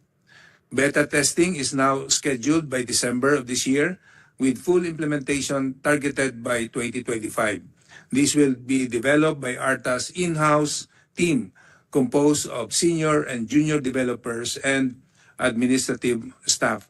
We will also be developing an ease of doing business portal that will allow access to the public so that it will be easier for them to raise whatever concern, challenges, or problems they have, and for ARTA to immediately address the same. Also, we started the year 2024 with the hosting of the first ever economic briefing by the newly appointed Special Assistant to the President for Investment and Economic Affairs, Secretary Frederick Go, who bared his plans and strategies to the business sector and other government agencies. This was conducted on 24 January 2024 with the theme From Red Tape to Red Carpet, Charting Progress through Strategic Investment and Boosting Economic Opportunities. Then, with the signing of the Memorandum of Agreement between ARTA and the Buklod Bayani Coalition, the Swiss Chamber of Commerce and the European Chamber of Commerce, the British Business Council, the Swiss Chamber of Commerce, and the European Chamber of Commerce of the Philippines, this Memorandum of Agreements will help support ARTA's implementation of the Ease of Doing Business Law, as well as all its related programs and projects and initiatives to improve bureaucratic efficiency. In turn, ARTA also extended technical and other forms of assistance to these organizations and their programs, projects, and activities. Meanwhile, the Memorandum of Arrangement between the ARTA and the New Zealand government empowers both agencies to identify scope and could develop initiatives and capacity building, innovation in service design and delivery, technology transfer related to e-governance and related management. Incidentally, next week we will be starting these workshops with the technical assistance of the New Zealand government. They will be sending experts And actually, they have arrived in the country already. And tomorrow we'll have a dry run. And for next week, we will have an extensive workshops on 3 priority sectors: on responsible mining, energy, as well as on agriculture. The ultimate objective of these workshops will be to get the commitment of all the agencies involved in this priority sector to sign a commitment and eventually a joint memorandum circular that will put up a one-stop shop for these priority sectors. We are also starting with our initiative on water, coming from a training that was hosted by the Israel government. In fact, last 2 weeks, they completed the 5-day workshop with 4 staff from the Anti-RETIP Authority, led by its Undersecretary for Operations and 3 other staff members, together with 7 other members from other agencies. They completed the training despite the hostilities going on. And as a result of the training, we will start this November a workshop on water involving all the agencies involved, and again with the ultimate objective of having a one-stop shop for the water sector. Sa Israel po ginawa yung Yes, workshop? madam. Okay. Sa Haifa po, in the middle Haifa. of and Kasama po si Gerald was Yusef. head of the Wow. Mas conducive kung mag-ceasefire na kasi sila eh. Sana. Anyway, please proceed, Didi. Yeah. On the telco workshop, ARTA, in partnership with the Manila Electric Company, highlighted the strategic energization of towers at the 3rd telco workshop for telco towers energization on March 19, 2024 at the Meralco Operating Center. This initiative concurred by national government agencies, mobile network operators, and independent tower companies to further underpin their collaboration with Executive Order 32. Now, on addressing the Matnog Port congestion, ARTA signed a joint memorandum circular on the implementation of measures to address the congestion in and around the vicinity of the Port of Matnog on May 16, 2024 at the Sorsogon Provincial Capital. This JMC addresses red tape-related concerns in the Port of Matnog and promote efficient government service delivery by addressing congestion in the queuing, marshalling, and embarkation of both passengers and goods. As of this time, all the agencies except the Secretary of Transportation have already signed the joint memorandum circular, and within the year, we hope to draft the implementing guidelines that will finally address the port congestion in Matnog. ED, hindi po kasama ang DA dito sa joint memorandum circular na to? Department of Agriculture. No. Sayang, kasi may program kaming naririnig kay Sec Chulaurel na gusto nilang i-develop yung cold chain facilities sa mga ports for agricultural and fisheries products. Sayang, hindi sila kasama dito. But we will invite them, Madam Senator, so that we can have whole of government approach or even a whole of nation approach. Thank you, ED. Please proceed. Now, on the Pinas Bilis program of ARTA, ARTA held a Bagong Pilipinas Town Hall meeting at Lapu-Lapu City on June 21, 2024, where Lapu-Lapu received the first Pinas Bilis EBOS package from Aboitiz as a result of our Memorandum of Agreement with the Aboitiz Group. This Pinas Bilis project is a joint effort of ARTA, Aboitiz Equity Ventures, and Aboitiz Foundation, equipping local government units like Lapu-Lapu City with the tools and training needed to improve service delivery. As the first beneficiary, Lapu-Lapu City received 10 laptops and 10 printers and scanners to aid in streamlining and automating process. This is on top of the initiative by ARTA together with the DICT, DILG, in really pushing for the full implementation of the requirement of ease of doing business law for all local government units to set up and operationalize an electronic business one-stop shop where the business permitting process should be done online end-to-end, and the permit can be issued in a matter of minutes. On the Philippine Competitiveness Dashboard, ARTA partnered with the Asian Institute of Management, Risalino S. Navarro Policy Center, and Livable Cities Philippines, led by Bill Luz, to develop a Philippine Global Competitiveness Report Card launched on ARTA's 6th anniversary last May 24, 2024. This contains 20 global indices categorized into 7 key categories to cover critical aspects that will contribute to a comprehensive analysis and report.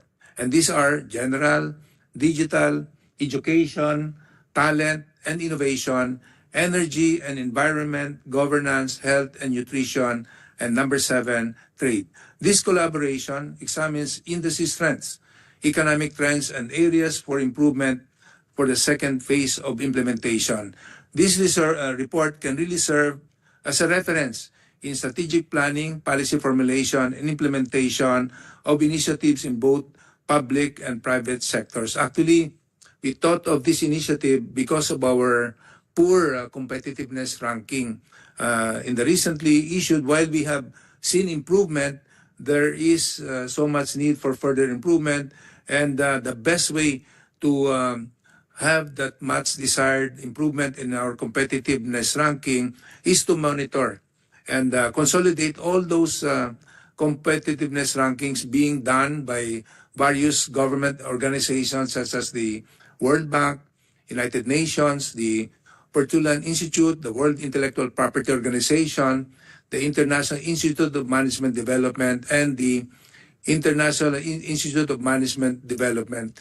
We have noticed that in this competitiveness rankings, the problem that was raised to us is that whenever data are being requested, particularly by the Asian Institute of Management, there is that hesitation on the part of government agencies, if not even failure to respond to submit updated data.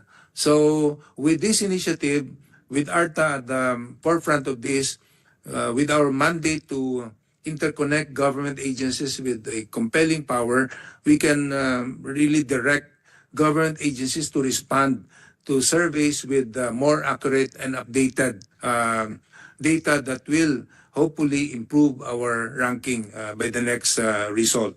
At salamat, ED, ginamit nyo yung mungkahi ko na iayusin yung top third sa top at yung bottom third sa third. Oh, yes. So, nakikinig tayo sa isa't isa. Salamat. Okay, please proceed, ED. Thank you po. Wait. Saan yan? Wala, may pindot ako eh. 40. Be ready. All right. On the... Saan siya? 40 ba? Electronic. Wala. Yeah. Ayan. Okay.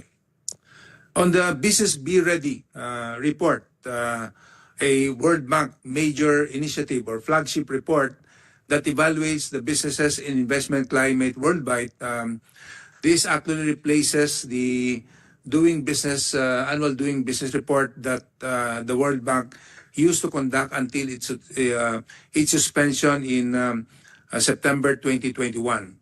Now, the Philippines was one of the 50 economies that was pilot tested by the World Bank, and last October 3, the World Bank released its result. While we belong to the top 40%, the World Bank report noted that we are very strong in terms of regulatory framework, but weak or needs more improvement in terms of public services and operational efficiency. In other words, there is really much needed improvement for the implementation of the regulatory framework or the laws and regulations involved. So ARTA, being designated by the Office of the President recently as the focal point, we plan to create technical working groups that will focus on business entry and business location, because in the ranking we rank low.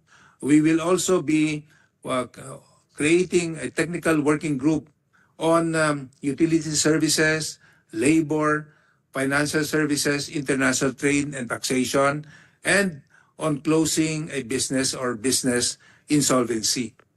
Now, the 2024 report introduces a new analytical framework that benchmarks economies based on the three pillars: regulatory framework, public services, and operational efficiency. The analysis centers on 10 topics essential for private sector development that corresponds to various stages of the life cycle of a firm.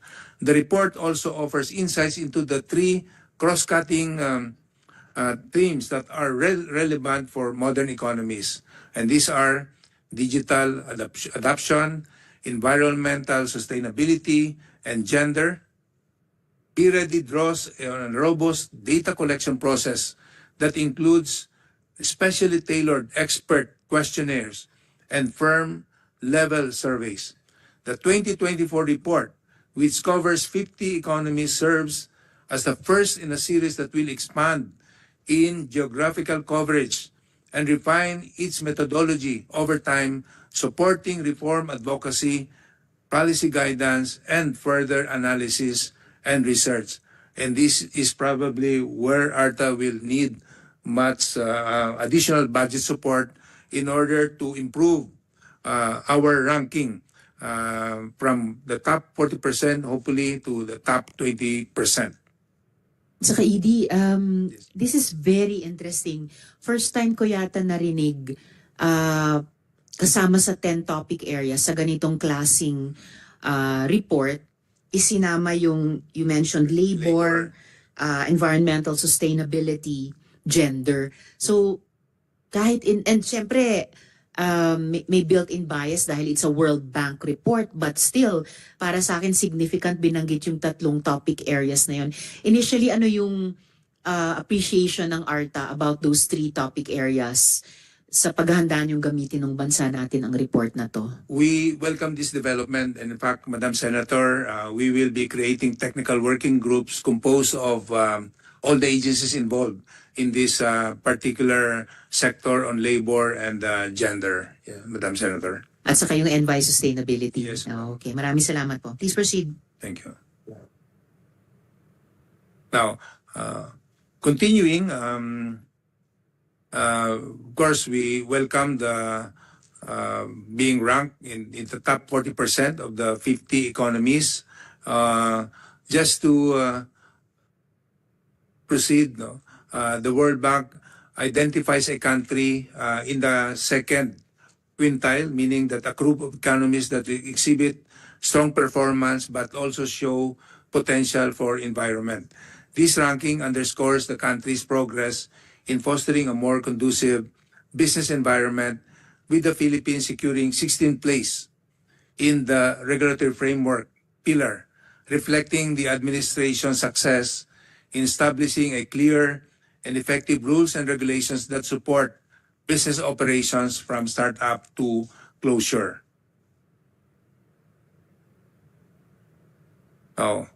In 2024, ARTA started its Bagong Pilipinas town hall meetings to bring its initiatives and programs closer to the smallest unit of government, the barangays. By end of 2024, ARTA, with the help of its regional field offices, has already conducted 14 town hall meetings across Luzon, Visayas, and Mindanao.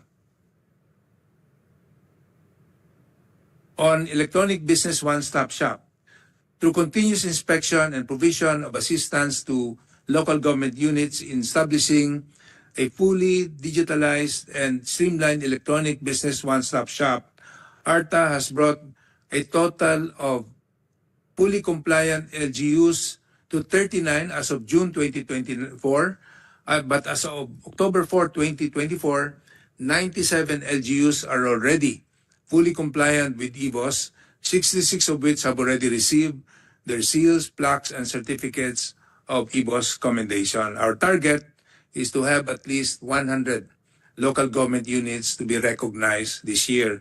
And for next year, we hope to have a greater number because we have sent notices to explain to those local government units that have failed to comply with this requirement of the law despite the inspections conducted by our regional field offices and reminder for them to submit their action plan. So we are sending these notices to explain in stages. We started with the LGUs that have been inspected and verified to be non-compliant. And then we have sent already more than 216 notices to explain. And the next will be those LGUs that have actually no compliances at all and even not subject to inspection but have been reported to be non-compliant with this requirement. So far, we have received positive feedbacks because LGUs have responded and committed that they will comply with this requirement, Madam Senator. Ito itatanong ko sana at the end of your presentation, pero dahil pinag-uusapan na rin naman natin yung EBOS, so EBOS compliant LGUs as of 4th October this year, kaya nang sinabi nyo nga stand at 97. So ano yung realistic target natin nung bilang ng mga LGUs na gustong abuti ng ARTA? Sabi nyo by next year 100, maybe by end of this administration, considering connectivity, ano sana yung grand total na maabot ng ARTA? All should be compliant, Madam Senator. Salamat, Edie. And then, ano yung pinaka-common na paliwanag na binibigay ng mga LGUs? Bakit di sila makakomply? Connectivity, Madam Senator. But our response to that is LGUs that are classified as 6th, 5th, or even 4th-class municipalities have been compliant. So this is not actually a good excuse for those LGUs. Ang ganda nun. Tama po. It's not naman a shaming tactic, pero maganda yun eh. If the 1st to 3rd class municipalities see what the 4th to 6th have been able to do in spite of connectivity problems. So nga naman, how could they do less? And only because you mentioned it, kamakailan lang na pag-usapan dito sa Senate, wala na palang 6th class municipality na categorization. Kasi parang napag-alaman ng aming Senate Committee on Local Governments under Sen JV na, Chair JV na, parang isa na lang, tama ba? Isa na lang yung municipality na nasa 6th class pa.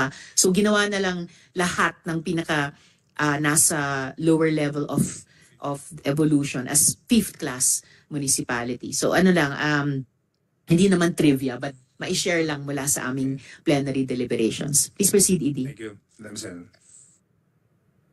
Now, on ARTA's regional field offices, the first photo shows the Department of the Interior and Local Government Cordillera Region in partnership with the Department of Information and Communications Technology and ARTA and the Bureau of Local Government Development organized the island-wide Electronic Local Government Unit Caravan for the Luzon Cluster on June 5, 2024 at the Baguio Convention Center. The second photo shows ARTA's Central Luzon Regional Office hosted the first ever Barangay Ease of Doing Business Orientation and Town Hall Meeting in the Luzon region on 18 March 2024. The event was attended by 35 barangay chairpersons from the city of San Fernando and Pampanga, symbolizing a collective commitment to advancing business-friendly practices at the grassroots level. Trivia lang, Madam Senator. The city of San Fernando, yung mga mayor, barangays do not belong to the same political party. But with this town hall meeting hosted by ARTA and with the support of the DILG provincial office, we were able to gather all these officials on the same stage. And they were civil with one another. Wow, mabuhay kayo. Naisip ko tuloy, baka pwede niyong suportahan ng COMELEC sa parating na election, kampanya at election. And also naalala ko rin, sa balita sinabi ni Chief Minister Iqbal sa BARM na meron siyang very strong assertion na we will not use our arms to terrorize the voter. So, ang ganda mukhang natatanim na sa isip ng iba't ibang mga grupo, pati yung regional government na yon, ano yung mga pacts for peaceful elections na pwede nilang buuin. Naalala ko lang dahil sa importanteng trivia na nabanggit. In fact, Madam Senator, about 2 months, we signed a memorandum of agreement with the BARM, Ministry of Interior and Local Government, because they have sought our assistance for us to conduct also trainings on regulatory impact assessment, as well as to share with them some of our programs and initiatives on improving the ease of doing business in the respective areas. On October 21, we will be signing another memorandum of agreement, this time with their Board of Investments, Madam Senator. And hopefully we can have our visit with the Chief Minister in November. Galing. Good luck for that, Thank for you. all of those po. Thank you. Please proceed. The third photo also shows the ARTA Southern Luzon inspected 53 government agencies and local government units on their EODB compliance. It ensured that all of them submitted their corresponding action plans based on ARTA Southern Luzon's findings and recommendations. For the Visayas regional field offices, the first photo shows the Tacloban Roadshow, the first ever Bagong Pilipinas Town Hall meeting hosted by ARTA on March 14, 2024 at the Summit Hotel in Tacloban City. This event brought together local government units, national government agencies, and barangay captains who were able to expound their knowledge on ARTA and Republic Act 11032.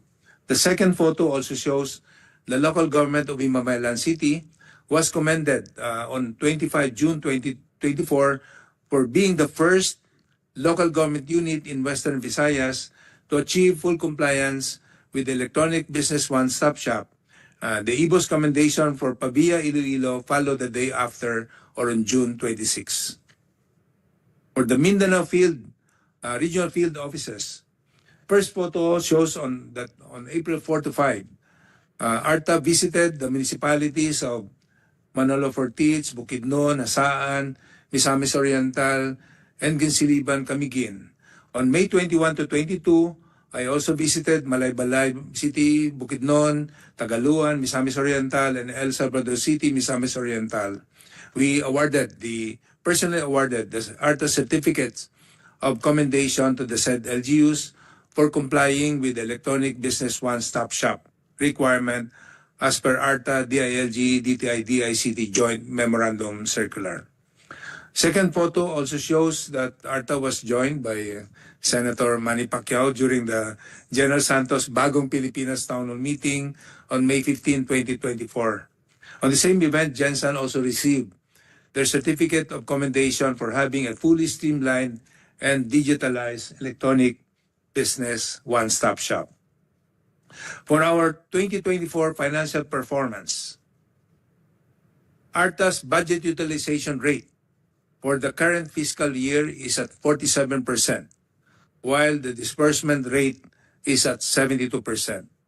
ARTA is closely monitoring its big-ticket items for implementation to ensure the utilization of its remaining funds. For our 2020 to 2025 appropriations,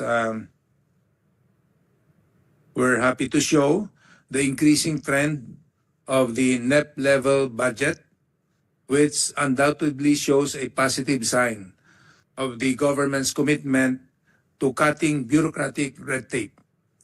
However, considering the growing demand for ARTA services and its expanding organizational structure and workforce, this increased budget allocation may still prove to be insufficient to meet the escalating needs.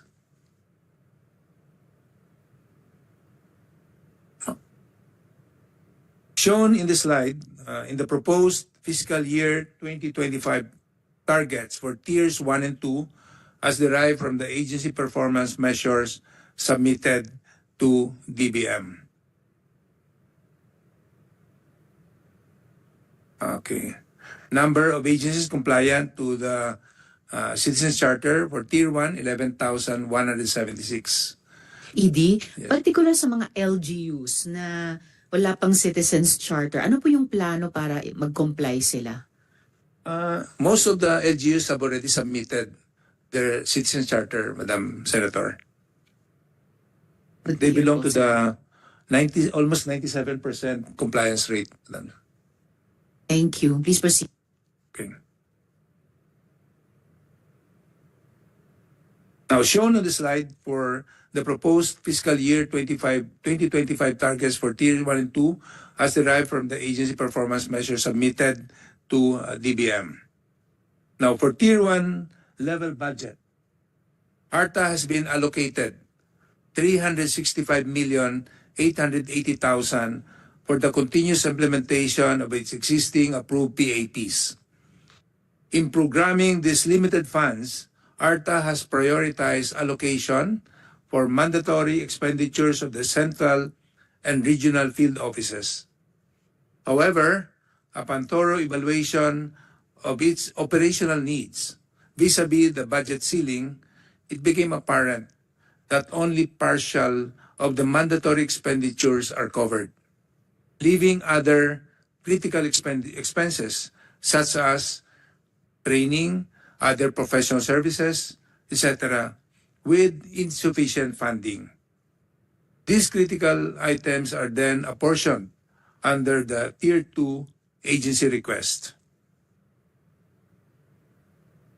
For our Tier 2 proposal, amounting to 669,617,000, representing the priority programs, activities, and projects for the next fiscal year.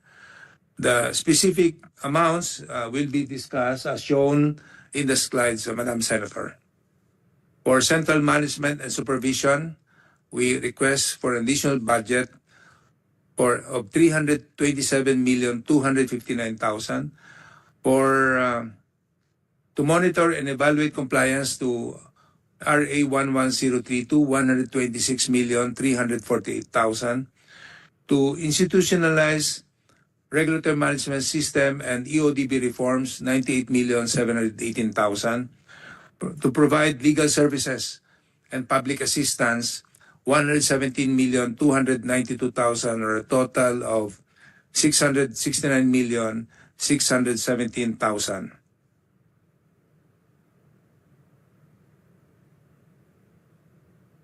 In total, the proposed 2025 budget, ARTA is asking for 1,035,497,000, of which 38% is for personal services, 45% for MOE, and 17% for capital outlay.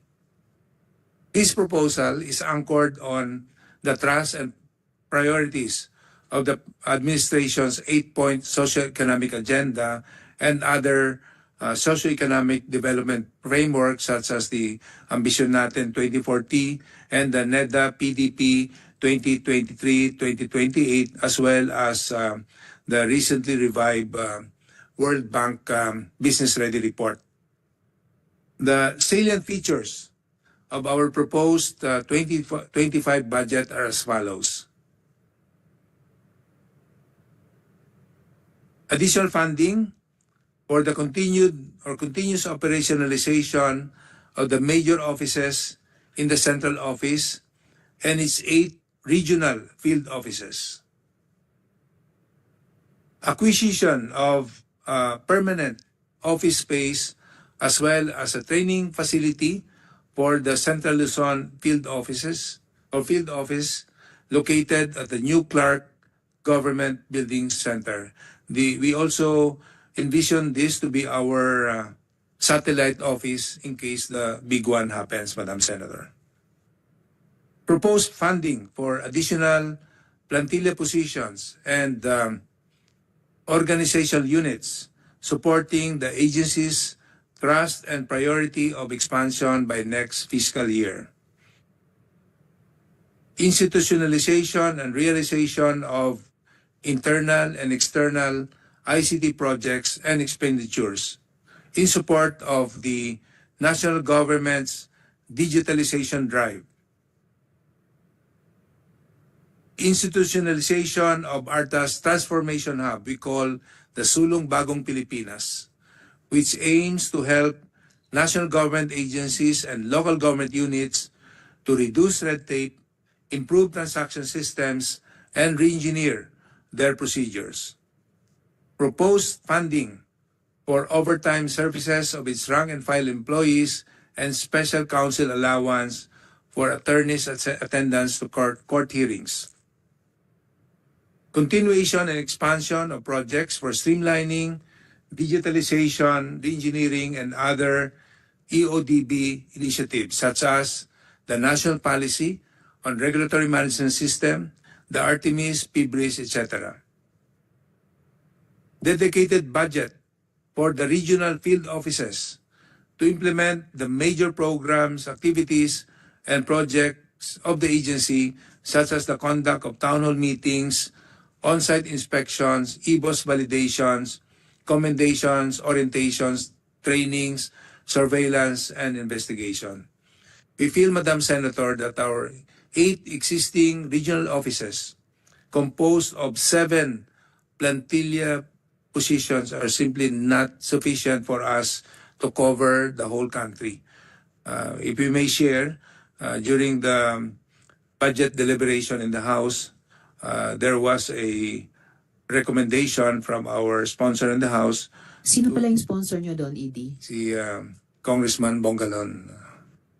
And he asked us if we can set up a separate regional office for the Bicol region because our Southern Luzon field office simply has too wide regions to cover.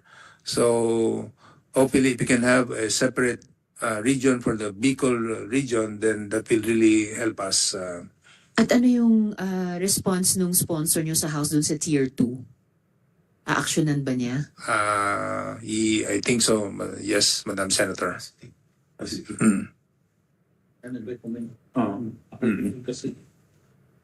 very supportive naman sa ilalabot pa nila yan sa House. The sponsor is very supportive, Madam Senator, and during the plenary, they will really lobby for the increase for the congressional insertion that will help us continue with our regional field operations. Sige po, i-monitor namin yun para ma-parallel namin, if not be able to work directly. Pero i-explore po namin. We also intend, Madam Senator, for the full mobilization of our surveillance, investigation, and enforcement activities. If we may share, because of the lack of that confidential fund, medyo bumaba po yung aming surveillance and investigation activities dahil nga po minsan po nag-abono yung aming mga official in terms of yung lalo na po dun sa what do you call this, mark money. Wala po kaming ganon. So pag ginamit na po as mark money, hindi na po yun marireimburse. So yun po. Also, we plan to intensify our compliance monitoring of all covered government agencies and instrumentalities from the local barangay levels to Philippine government offices, even located abroad, to the Citizen Charter, Client Satisfaction Survey, Electronic Business One-Stop Shop, and our whole of government re-engineering. Streamlining and digitalization of the complaints handling and resolution mechanism through the electronic complaints management system. In fact, we plan to launch it by the end of the month, and by December, we shall have our beta testing, and by first semester of next year, this will be fully operationalized already, Madam Senator. For our 2025 National Expenditure Program, the agency's total budget of 383,632,000 is distributed as follows. Pero ED, before you continue, yung ka-enumerate nyo na mga detalye dun sa tier 2 items, I don't think I have it uh, in hard copy. So pahingi na lang po para magabayan din kami how to respond to that dito sa Senate version and monitor it in the House version. Salamat po. Seat naman po. We submitted it yesterday, Madam Senator. Okay po. Salamat. So please proceed dun sa NEP. Okay.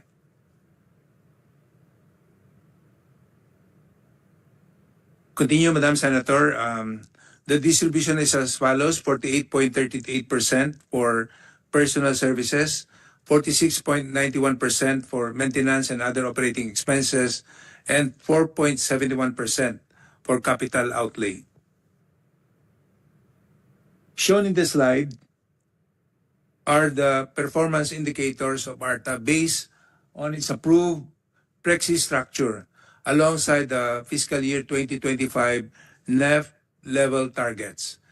These targets reflect the Carta's commitment to the performance of its mandate despite the decreased budget allocation compared to the current year's appropriation. Hence, the request for additional budget. The succeeding slide contains the details of ARTA's request for additional budget, which shows the authority's initiatives to advance our goals and objectives for the upcoming fiscal year.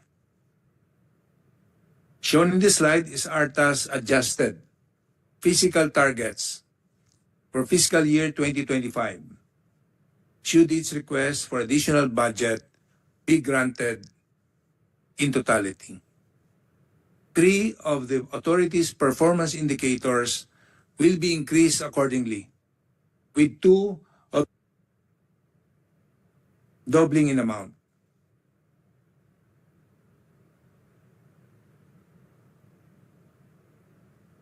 For the support for the operationalization of offices, divisions, and units within the general administration and support, 60,518,000. Implementation of PAPs in the regional field offices, 40,726,000. Strategic mainstreaming of agency initiatives and public relations strategies, 37,029,000. Inspection, compliance monitoring, and ease of doing business summit for Philippine government offices and even abroad, 9,362,000. Continuous implementation of compliance monitoring and evaluation mechanisms, 7,876,000. Sustained activities for the 10 priority programs, 9,920,000. Continuous implementation of various regulatory management system and ease of doing business reforms, 21,717,000. In view of the foregoing priorities, Madam Senator, ARTA requests for an additional budget of 491,502,000 pesos on top of its fiscal year 2025 national expenditure level budget to implement its strategic initiatives effectively and efficiently on a wider geographical scale. Securing the approval of these financial resources will strengthen ARTA's strategic position in advancing its goals of delivering government services efficiently, attracting investors to priority sectors, and fostering a conducive environment for business startups. Thank you, Madam Senator, for this opportunity to present our budget proposal. Thank you too, ED. Comsec, may mga colleagues ba akong hahabol? As of now, ma'am, wala pa po.